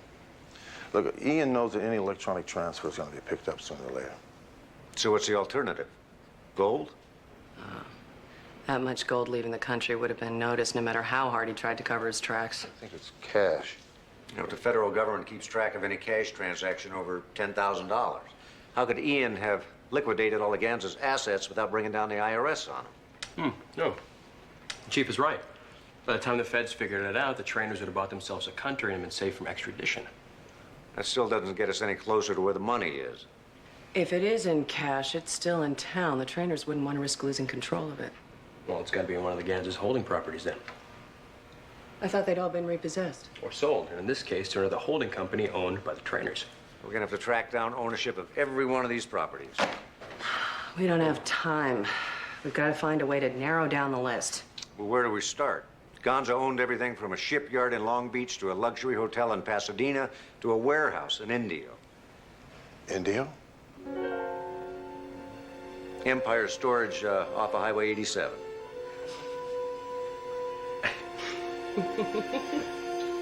What am I missing? The Cabazon Compromise, 1986. Following LA's last mob war, Southern California was split into chunks and divided among 3 organizations. Gonza got LA, but he had to give up all his holdings in the desert. Including everything he ever owned in Indio. Malcolm didn't show up for breakfast this morning. Did he call? No. Track him down for me, will you? And then tell the boys I want those financial projections on the Lichtman investments. I want those by noon today. See, I've got a meeting with Larry Goldstein in 10 minutes. I want April to bring me up their statements. You can cancel the meeting with Larry and tell the boys they can take their time with those projections. Get my lawyer on the phone, will you, Valerie? Tell us about the warehouse in Indio. Oh, better yet, why don't you just show us? We call this a search warrant. What is it you guys are looking for? Several $100 million that you've cashed out of mob accounts.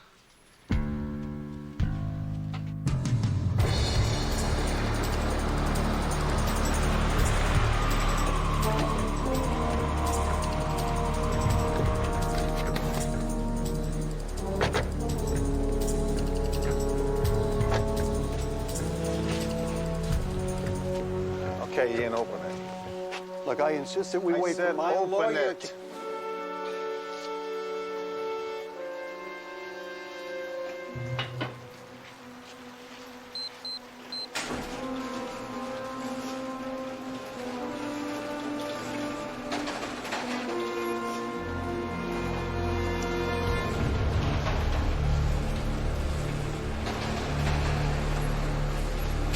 It's not here. Where is it, Ian?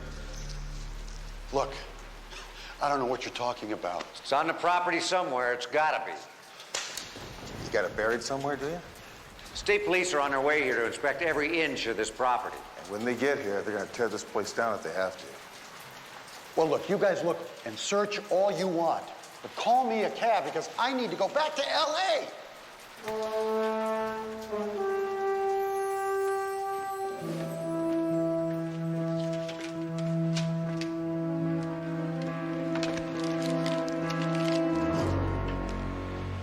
Mr. Kanan, what can I do for you?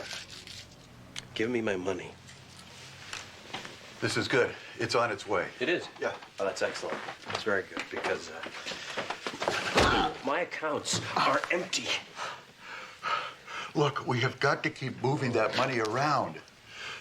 If we don't move that money around... See, the banks are foreclosing on all of my assets. And you have got to wait just a little bit longer. Look, I want my money, and I want it on this desk in 2 hours. You got me?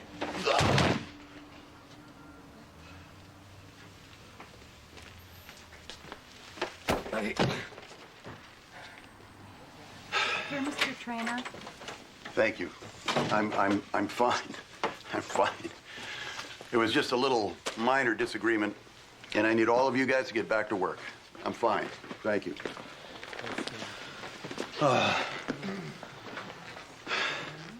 Where is my brother? I can't reach him.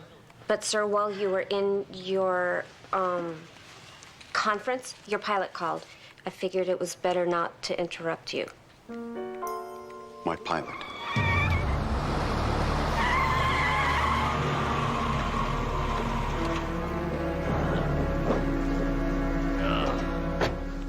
Thank God, Ian. Oh, head. Are you going somewhere? I don't know. You don't know what? Because the pilot isn't here yet? Don't worry, he's on his way. Wait. This is not what it looks like. What, you mean you're not on our private jet on your way to Costa Rica? I'm not going anywhere. I don't even know how I got here. Then you probably don't know where our money is either, do you? The money is gone? The warehouse is empty, Malcolm. Come here. The warehouse is empty. And you're sitting on our plane on your way to Costa Rica? No. You wait a minute, Ian. Listen to me. I was kidnapped. Really? They broke into my house and drugged me. I didn't even see their faces. Of course not. Next thing I know, I'm on the plane bound and gagged. I managed to free myself just as you got here.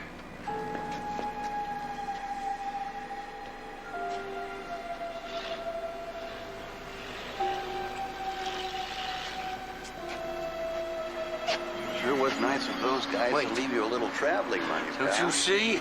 It's a trick. I know. Hey, why haven't you asked what happened to my face, Malcolm? Just calm down. Listen to me. Little Ross Kanan happened to me. You were going to sacrifice me to them. No. Yes, you were. You were going to sacrifice me to them and take off with all our cash. Put the gun down and think. They could be listening to us. Everything I've done for you. I mean, I start the war. I empty the accounts. I frame Sloan? And what, I'm just a tool? I'm just a means to an end, like your wife? What? And then give me the gun. I made one mistake. One! I thought since you were my brother, I could trust...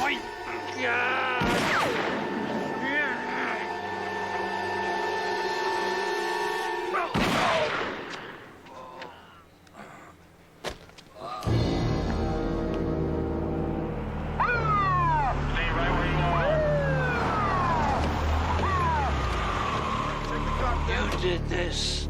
That's right, Malcolm. I told you you'd have to pay for this, and you did. And I did it all with a little help from my friends. I would not call this a miscarriage of justice. Both the police department and the courts acted appropriately, given the evidence at the time. However, once new evidence was brought to light, both acted swiftly to make sure that justice was done. But an innocent man still went to prison. That's right, he did, but he's not there now, is he? And that's the story, folks. Thank you very much. What a politician. Just part of his job as chief, Jess. Basically, he's just a cop. Masters could have at least apologized for what he did. Well, I think he has in his own way. He didn't say anything about trainers or the money they embezzled from the mob. He doesn't want to say anything that might jeopardize ongoing investigations. What happened to all that money? Well, let's just say that Ross Kanan has solidified his position at top organized crime in Southern California. Forgive me, Doctor, for letting myself in. Don't be silly, Chief. You're an invited guest. Well, I didn't come by for the cake. I wanted to deliver something. Steve, your shift starts tomorrow morning at 6 a.m., if you're ready. I am. Thank you, sir. May I have a word with you? Just once, I'd like to see that man eat something. I'm transferring you from homicide and reassigning you to my task force on a permanent basis. I wish you wouldn't do that, sir. Why not? I'm afraid the line between how the task force works and organized crime is just a little too blurry for me. Well, there is only one line, Steve, and that's the law. I suppose, but it's all the same to you. I still prefer to stay in homicide. You are a tough case, aren't you?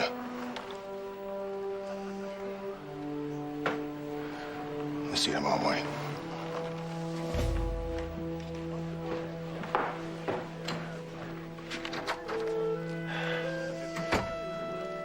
See you tomorrow, Sergeant.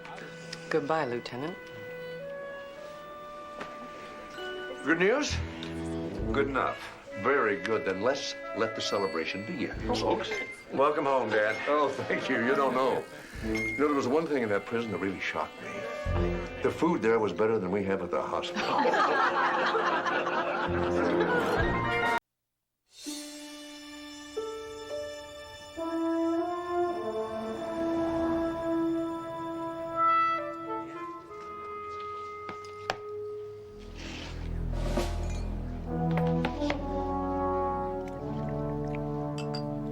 Bring down the biggest crime boss in L.A., and what's our reward? The best steak dinner in town. That's what he promised. Well, at 5 a.m., this is the best steak dinner in town. Your task force worked 6 months to get the evidence that put Gonza in jail. We could have waited 6 hours for a decent restaurant to open. Oh, 6 hours? Why not take a week to celebrate?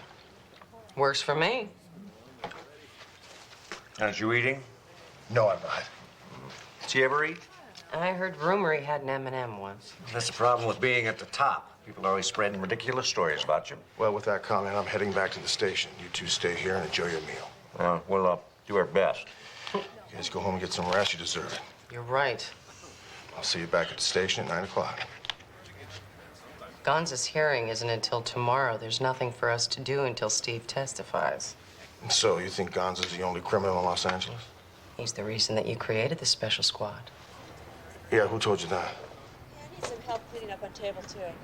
I mean, now, let's go. Get down!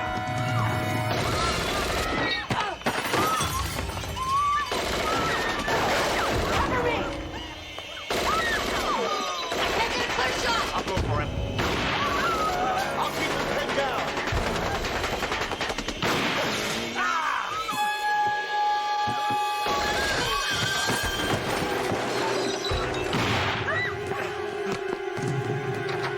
my God! Steve! Steve!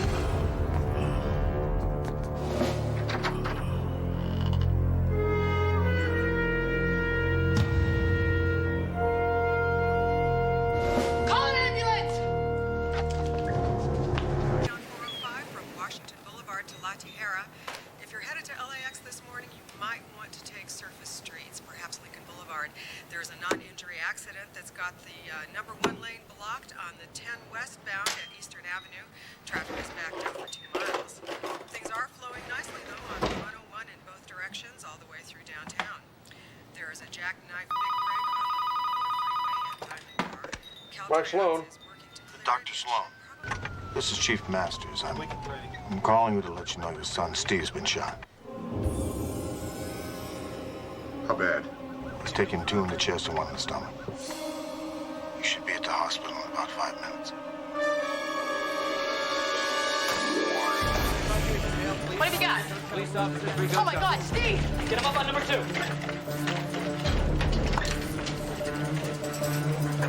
On my count. 1, 2, 3.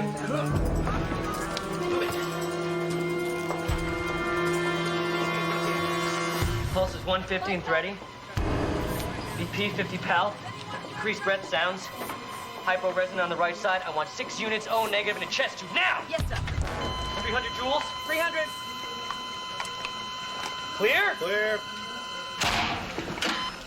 He's back. BP's dropping fast. Bleeding out. I have suction ready. Amanda, would you get those people out of here? Please. Good night. Get ready to get back. Nurse, call Dr. Cregan and tell him he doesn't know where I'm free. Thank you, Chief. Are you all right? Yeah, I'm fine. Okay, look, this is what I want you to do. I want you to give me a background check on every patron and employee in that restaurant dating back to the time they had their umbilical cord cut. I want every license plate on every parked car within a square mile of that place logged and checked. You understand me? I want you to give me a police officer in every trash can, toilet, and sewer looking for anything, I mean anything that may have been dished on this thing, okay? I want it in 2 hours. Is he lying? Doctor, look, yes. Look, they're working on him right now. Look, I just want you to know I'm going to get the guy who did this. Mark. How is he? He's not good. He's on his way to OR. Oh, God. I'll scrub up and see you no more. Mark, you can't go in there. I'm the chief of internal medicine. You're his father. Amanda, get out of my way. Mark, listen to me. You're in no condition to go in there. You're far too upset. You'll only be a distraction to those surgeons, and you want them to be concentrating on Steve, not you. Now listen to me. If that were CJ, what would you tell me? I'm sorry, Amanda. It's just, I gotta do something. I know. I understand, but you have to listen. He is in good hands. He's with Jesse, and all we can do is wait. Come on.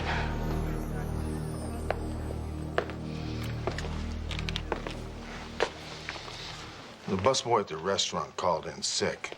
He sent his roommate down, and that was our shooter. Well, where's the busboy now? He's coming to you in a body bag. They found him in his apartment with his throat slit. So there never was a roommate, was there? That's right. Did you get a description of the shooter? Well, it seems that nobody pays attention to a busboy. Didn't you see anything? No, I didn't. Any idea who could have done this? We're working on it,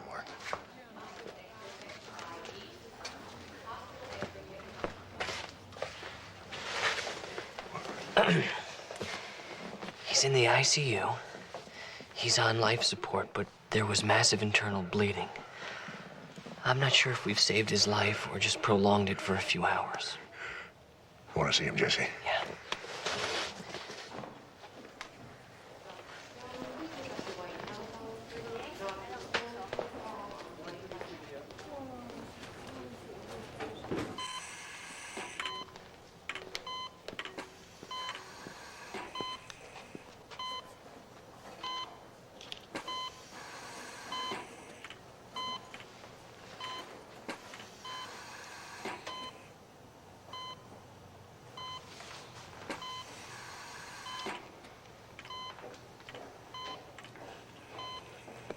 When you were 6 years old, your mom made a Superman suit for you for Christmas.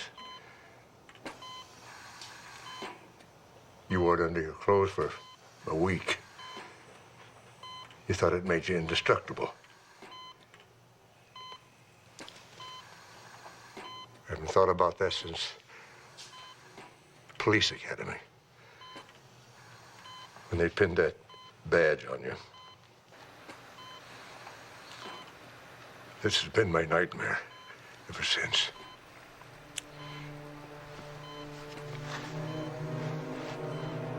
Gotta find out who did this to you. I'll make it their nightmare.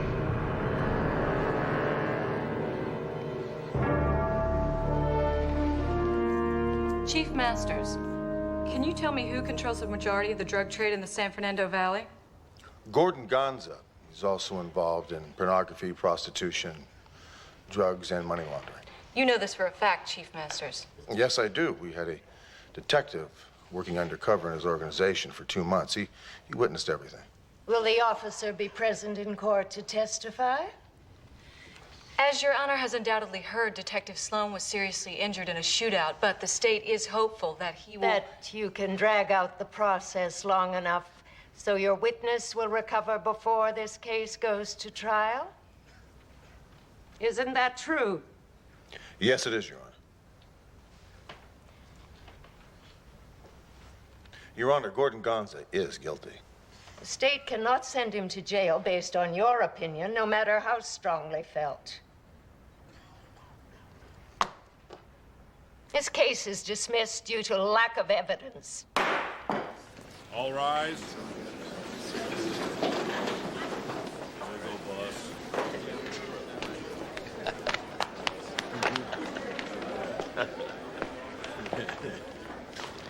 We'll stop you, Gonzo. You can't kill us all. Apparently, I don't have to. I highly recommend you enjoy every day you live free, Mr. Gonza. Well, I always do. Yes. Let's go, officer.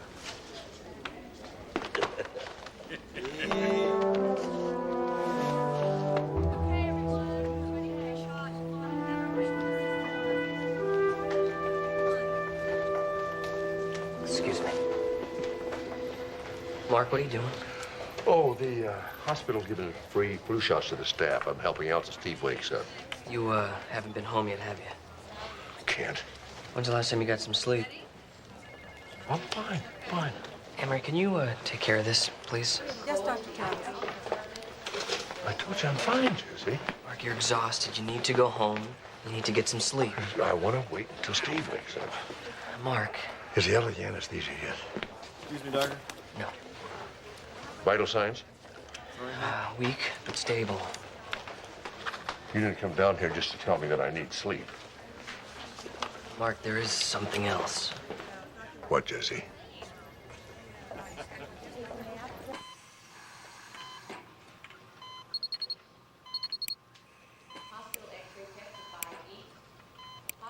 Completely unresponsive? We'll keep a close watch on him. You know, maybe it could be the anesthetic. That's what we're hoping for. But, you know, maybe we should be prepared for the worst because the longer he stays unresponsive. Look, Mark, I just wish that I could lie to you and tell you everything was going to be okay. I wish you could too, Jess. It's the first time I hate being a doctor.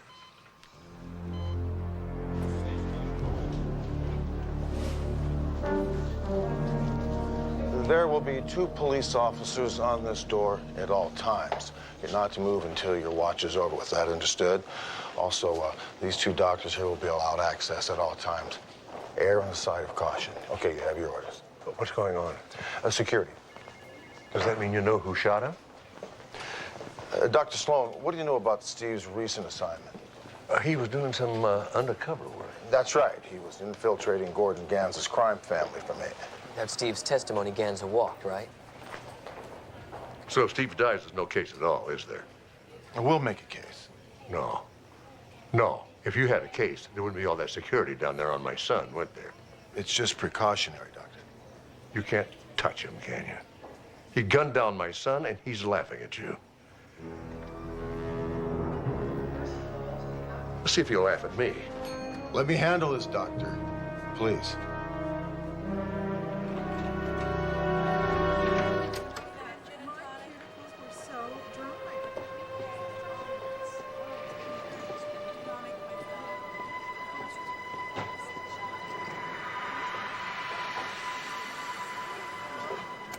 Well, Dr. Sloan, hey, this is a surprise.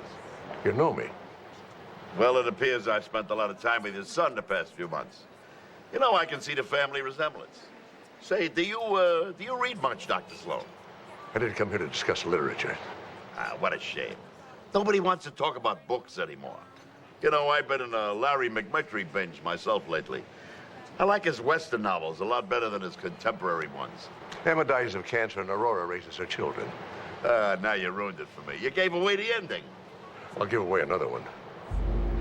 You're gonna lose everything. Your wealth, your power, your freedom. And it won't be Masters or my son who takes it away from you. It'll be me. I'll tell you the truth, Dr. Sloan. I always read the ending first. You see, I don't like to be surprised. Then we'll both have something to look forward to, won't we?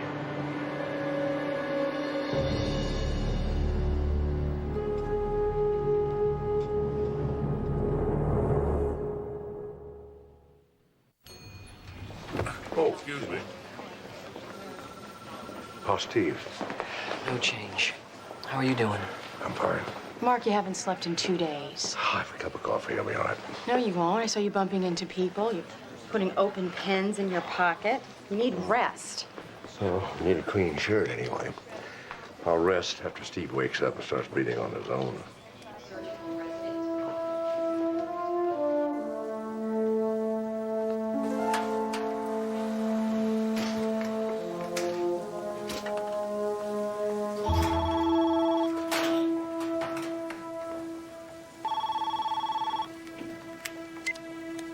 Mark Sloan? This is Spring Dana. We met earlier today. Don't be embarrassed. I was easy to miss. I was the decoration. Oh, yes, the young lady sunbathing. I have to see you. Why? To save my life, and maybe Steve's. Meet me at Balboa Studios in the Valley, 11 p.m.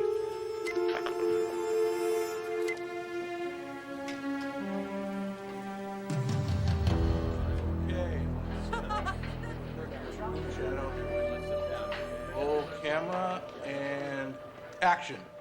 My reception is just fine. How's yours? Is the signal coming in clear? Or would you like to fine-tune it? Cut. Let's move in close as she undoes his belt buckle. Okay, you got it. Okay, Frank, let me see the script for a moment. Thank you for coming. My pleasure. You said you know something about my son? Dad, what a surprise. We can't talk here. I'm glad to hear you say that. Okay, we're gonna need at least 3 more girls for this scene, and we should get them on the horn now.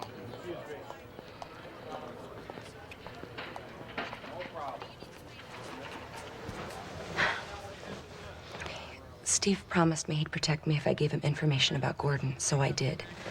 Now he's dying, and I'm next. I won't let anything happen to you. You're gonna protect me? What are you gonna do, Doctor? Threaten to give Ganza a throat culture? Look, I'll take you to Chief Masters. He'll keep you safe. Wasn't he standing there when Steve was gunned down? I mean, hell of a lot of good it did Steve. I'm sorry. Sorry. Look, Steve was really sweet to me, but I can't think about him now. I have to think of myself. Now, Ganza knows someone inside talked, and he's not gonna stop looking until he finds out who it was. He'll find me, and before I die, he'll make sure I hurt real, real bad. Look, that's why you have to testify. Just from what you told Steve, they can send Ganza away. I gave Steve numbers, bank accounts, things like that. I can't remember what they are, and I'll never have another chance to get at them. Masters won't protect me unless I can give him something in return, will he? Well, I don't want you putting yourself at risk. You can already measure my life expectancy in minutes. Oh.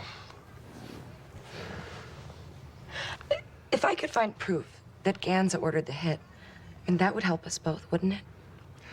Look, Spring, come with me now. I'll give you some money. You can run away. And go where? Ganza will find me. He always does. It's nice you care, though. I wish my dad was like you. I might have stayed in Twin Falls. Except I never could stand the cold.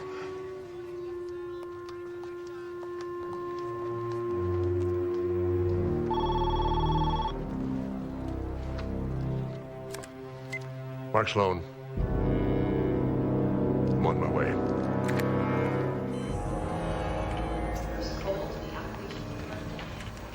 Is he awake? Is he communicating? Mark, he's in a coma. I'm sure you're gonna want to look at this, but the prognosis isn't very good. I don't accept that. Mark, Steve's not breathing on his own. The machines are doing it for him. That's why we have them, Amanda, to keep people alive. It's what we do here. But there's a difference between being alive and living. I won't give up on him. Well, neither will we. But what we want is not the issue. It's what he wants. Does he have a living will? I'm his living will. Jesse, I want you to take every measure necessary, no matter how extreme, to keep him alive. I'm not going to let him die. Got it. Mark, an orderly found this on the floor. Left it with me. Oh, I didn't even know it was missing. Doesn't surprise me. He didn't find my glasses, did he? Mark, it won't do Steve a bit of good if you make yourself sick. You've got to stay clear for him and for the choices you have to make. I've got to go. Please rest. Thanks.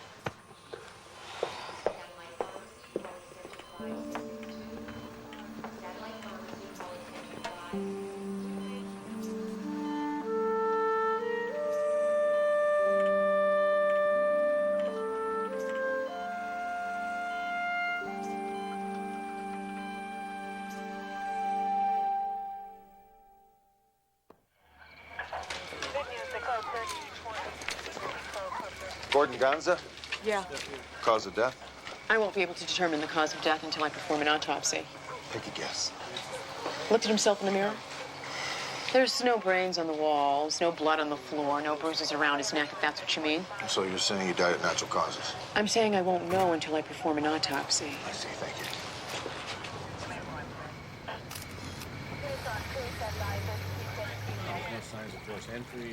We showed up and he was dead. Cause and effect. Funny how that always happens with you, Eddie. He invited us over to watch the fights on pay-per-view. We found him on the floor. Iced tea, chips everywhere. Oh, how sad. Hey! My man's uncle just died. Why don't you show him a little respect? Oh, I can see he's in pain. What's he grieving for most, his uncle or the nachos?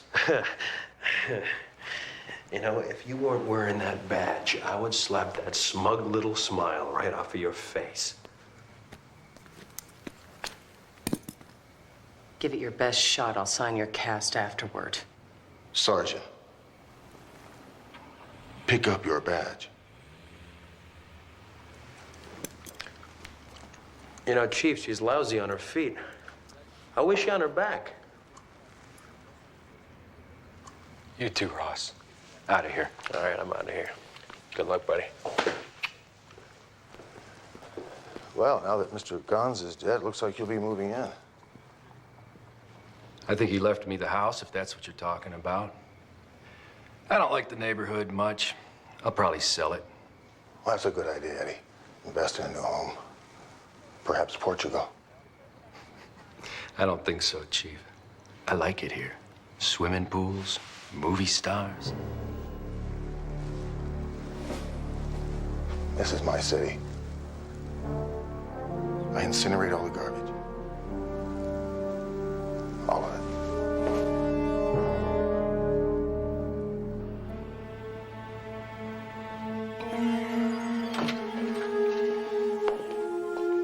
Doctor? Well, I hope you're not going to tell us he died of too much cholesterol in his diet. Oh, it was his diet that killed him, but it wasn't the cholesterol. It was the cholinesterase inhibitor in his nachos. Great, I'll put out an APB on Laura Scudder's right away. It's not a standard ingredient. As a matter of fact, by itself, it's not even lethal. Meaning? Gonza was poisoned. Well, then there must be another corpse in his house. Gonza was paranoid. Someone always tasted his food before he did. I was getting to that. You see, the nachos by themselves were perfectly harmless. But when Gonza ate them, the cholinesterase inhibitor reacted to another drug that was already in his system, pilocarpine hydrochloride. And when the two drugs came together, they caused respiratory arrest. Isn't that a binary poison? That's right. Someone could have given him the pilocarpine any time yesterday. And been long gone by the time he ate the spiked nachos last night. Still, only someone close to him could have pulled it off. Someone with medical knowledge. I can only think of 2 or 3 cases where I had to deal with binary poison. You and Dr. Sloan. Binary poison isn't something you just buy off the shelf. Thank you, Doctor. Thank you.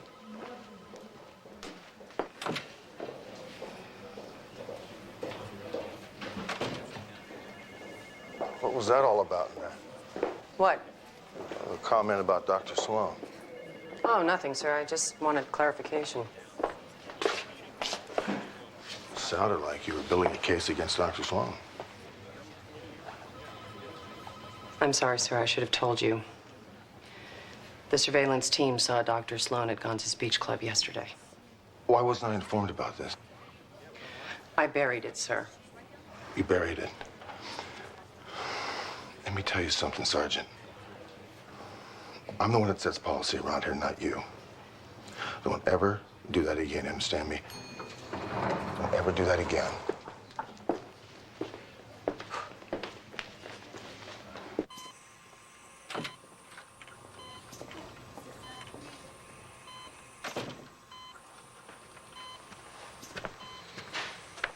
Mark, have you been here all night? I must have fallen asleep. Well, it's about time, but why don't you go home and freshen up? No, I can't leave him. My shift just ended. I'll be right here until you get back. Well, shower and some fresh clothes wouldn't hurt anything. Thanks, Amanda. I won't be long. Well, take all the time you need, but Mark, while you're gone, I want you to think about this. Gordon Gonza is dead. What? Someone took him out with a binary poison, cholinesterase inhibitor with pilocarpine hydrochloride. When did that happen? Last night. Well, I don't condone murder, but this time, I'm not sorry. You're not the only one. You know, that's an elaborate way to assassinate a man. It worked.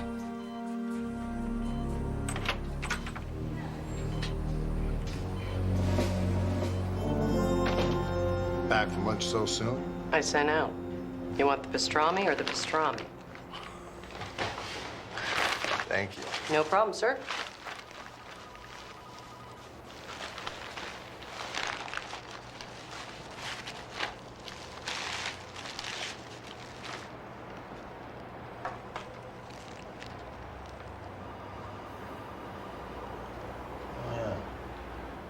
You can eat in front of me, sir. I promise you it won't diminish my respect for you. Oh, no pickle. I didn't know you liked pickles. Tony Velarde's house was just blown up with 50 pounds of dynamite. Fortunately for him, he was in the pool at the time. What does that suggest to you, Sergeant? That Gonza's murder was a power play. And now that the throne is empty, the underbosses are fighting over who gets to take it. But that's not what's happening here. Really? What is happening here? Tony Velarde, Mitch Stein, Eddie Tampa, and Ross Kanan all visited Gonza at his beach club.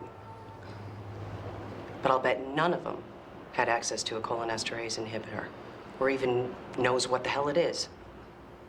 Oh, yeah, I forgot. This is your, Dr. Mark Sloan's a suspect theory. I think he should be.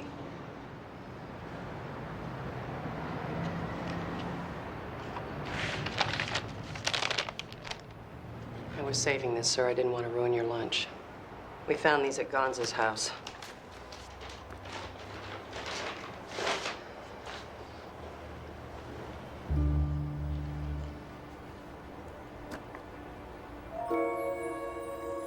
That's Spring Dano, Gordon Gonza's mistress.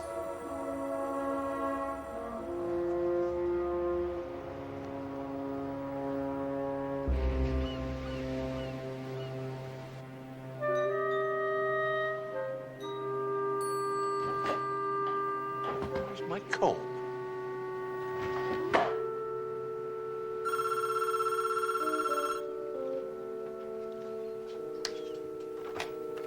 Mark Sloan. I'm so scared. Spring? I overheard Eddie Tampa and Ross Kanan talking at Gansa's house. They said some things about Gansa, about the hit on Steve. I'm afraid they saw me, If they think I heard anything, they will kill me. All right, just tell me where you are. We'll go to the police together, Spring.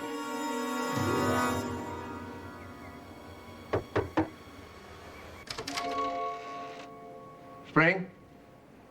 Mark Sloan.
I heard crashes, screaming. She was begging him for her life. That's when I called.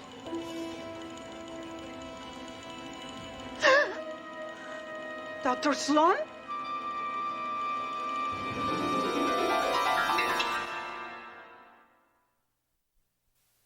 According to Carmen Martinez, the landlady, you were there 2 or 3 times a week. I was never in Spring's apartment before. Doctor, what were your things doing in her apartment? To make it look like I spent time there, Chief. The whole thing was a setup. The landlady is lying. Your fingerprints are all over the screwdriver. Well, I'm sure they were. They loosened the knobs on my kitchen cabinet so I would use that screwdriver and get my prints all over it, and then they killed her with it. You were at Gordon Gonza's beach club yesterday. You know I was. Gonza was killed with a binary poison, a cholinesterase inhibitor and pilocarpine. Both drugs on which you signed for.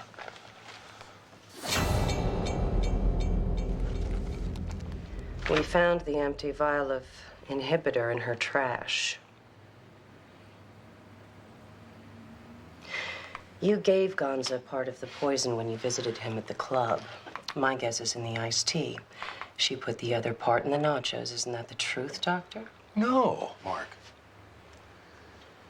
can't you give me any explanation for all this? Nothing to believe, Chief. And nothing I can prove.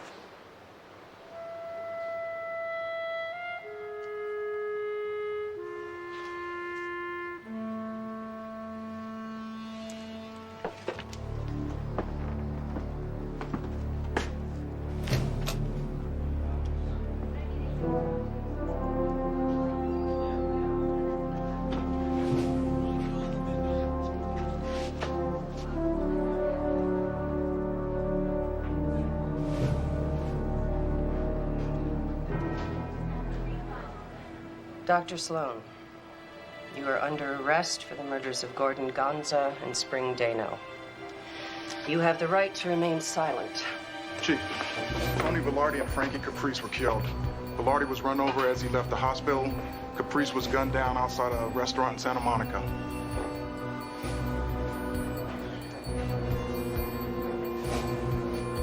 Now we've got a mob war.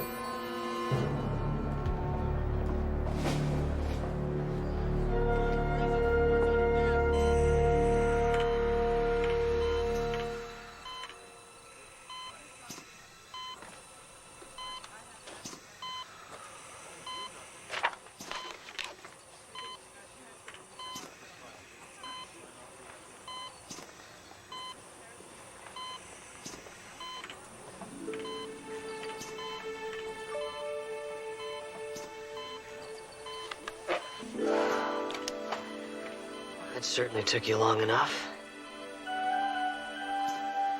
Welcome back, Steve. Dr. Bentley, thank you for testifying. I understand you are a good friend of the defendant's. I am, and I can tell you he's not a murderer. Please limit your answers to a simple yes or no. Yes, Your Honor. You were also an assistant medical examiner for the County of Los Angeles, and as such, you performed the autopsy on Gordon Gonza. I did. And what did you find? I found that Gordon Gonza had been dosed somehow with pilocarpine hydrochloride. He ate a dish of nachos that had been laced with a cholinesterase inhibitor. The two drugs together simply paralyzed his respiratory muscles. A binary poison, in other words. Would you say it takes a great deal of medical knowledge to know how those two drugs would work together? You'd only need a physician's desk reference and a free afternoon to figure it out. But to get the drugs, wouldn't that be hard? No, you'd only need a prescription. A doctor's prescription, correct? Yes. You've seen a murder by binary poison before, haven't you? Counselor, I've performed thousands of autopsies over the years. It would be virtually impossible for me to remember every one of them. Then it's a good thing you keep such excellent records. This is your file on the death of Paula Traynor, dated June 9th, 1991. Would you tell me what it lists here as the cause of death? Your Honor, I don't see how a 7-year-old murder can have any bearing on this case. I don't either, but I'm willing to find out. Overruled. Cause of death was insulin overdose, leading to critically low blood sugar and ultimately death.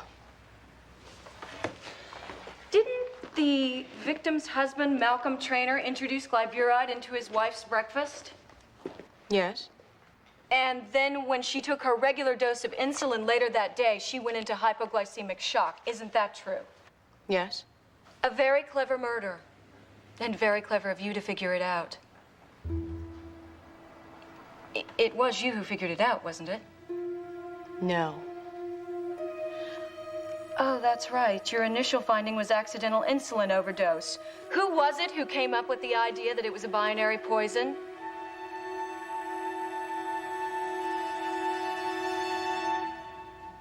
Dr. Mark Sloan.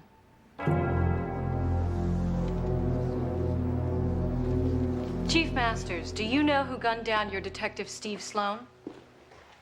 I have my suspicions. Was it a hitman hired by Gordon Gonza?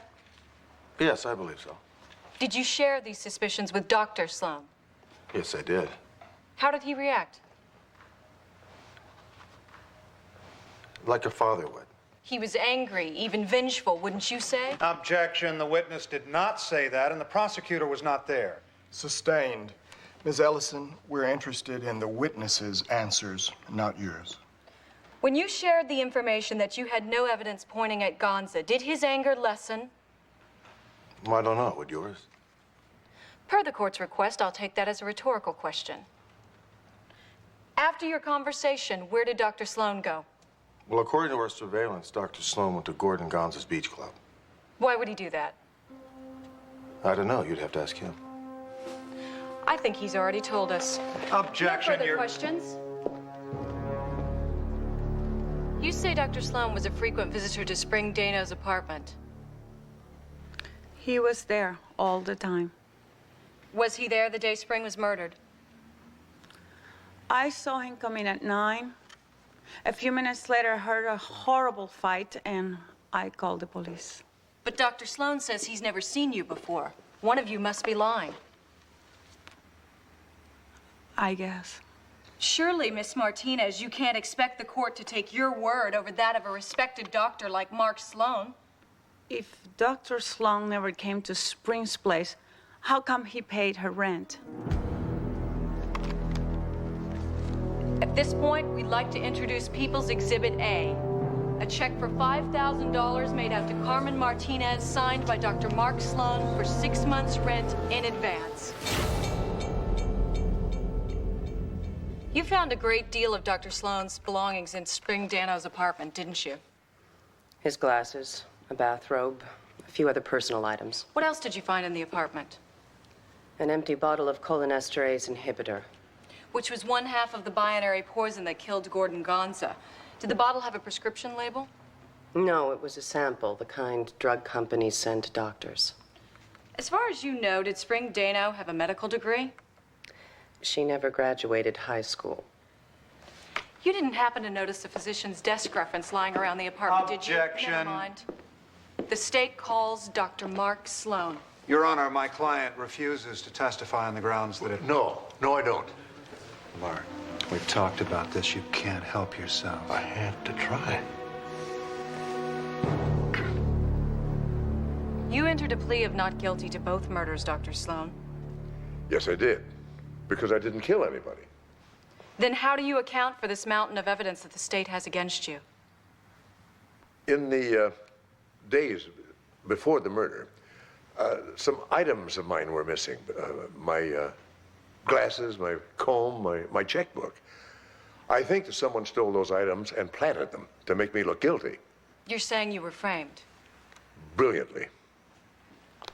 I'll say, this killer not only stole your possessions, he managed to fake this photo of you with Spring Dano.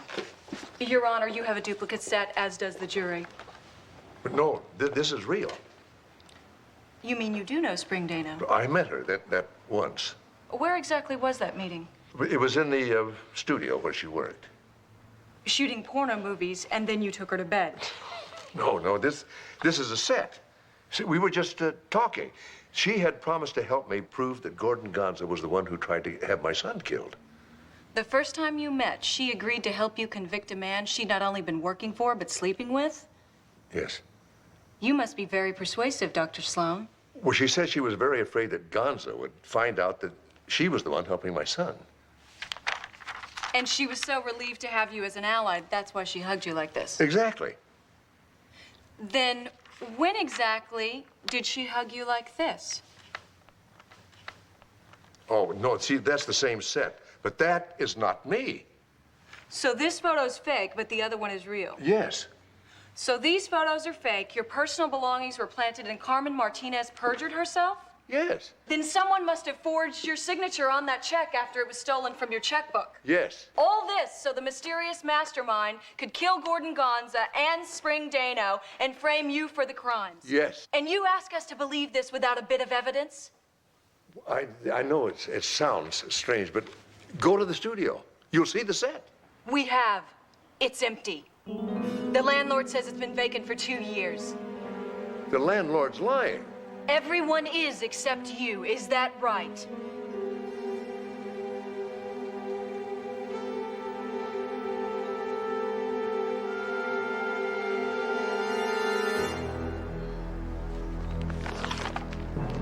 Dr. Sloan, one more time. Did you plunge a screwdriver into the heart of a 22-year-old girl named Spring Dano? No, I did not. Then can you explain why we found your shirt drenched with her blood in the alley outside her window?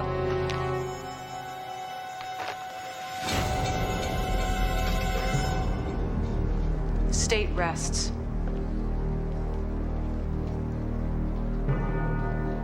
Ladies and gentlemen of the jury,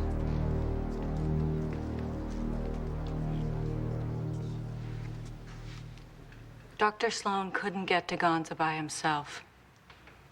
He needed Spring Dano to slip the cholinesterase inhibitor into Gonza's nachos, ensuring that he would die a horrible death. What happened next, we don't know. A lover's quarrel?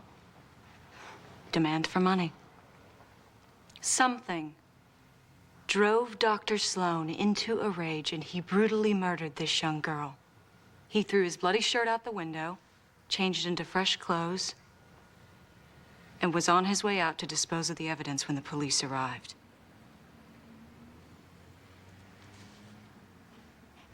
If killing Gonza was Dr. Sloan's only crime, we might be able to understand it, possibly even forgive it as the act of a grief-stricken parent. But to seduce, betray, and destroy a young woman who wanted nothing more than to help him, for that, there can be no forgiveness.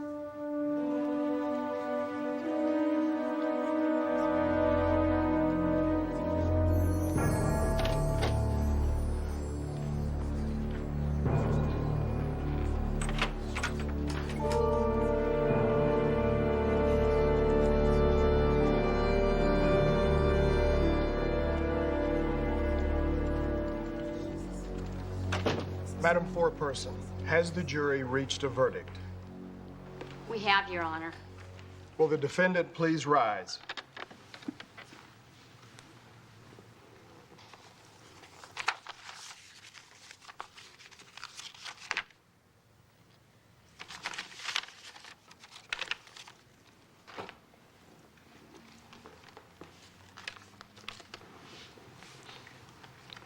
Madam Foreperson. In the matter of the People versus Mark Sloan, the members of the jury find the defendant guilty of both counts of murder in the first degree with special circumstances. Dr. Sloan, I've admired you for many years. As a doctor, you've saved countless lives, and as a detective, you've aided the cause of justice. And now you have perverted everything that your life stood for. You've used your knowledge of medicine and criminology to commit the kinds of crimes that you spent your life fighting against. And for you, there can be no plea of ignorance. You knew exactly what you were doing, and you knew the consequences, and you chose to do it anyway. Dr. Mark Sloan, for the murders of Gordon Gonza and Spring Dano, I hereby sentence you to death by lethal injection.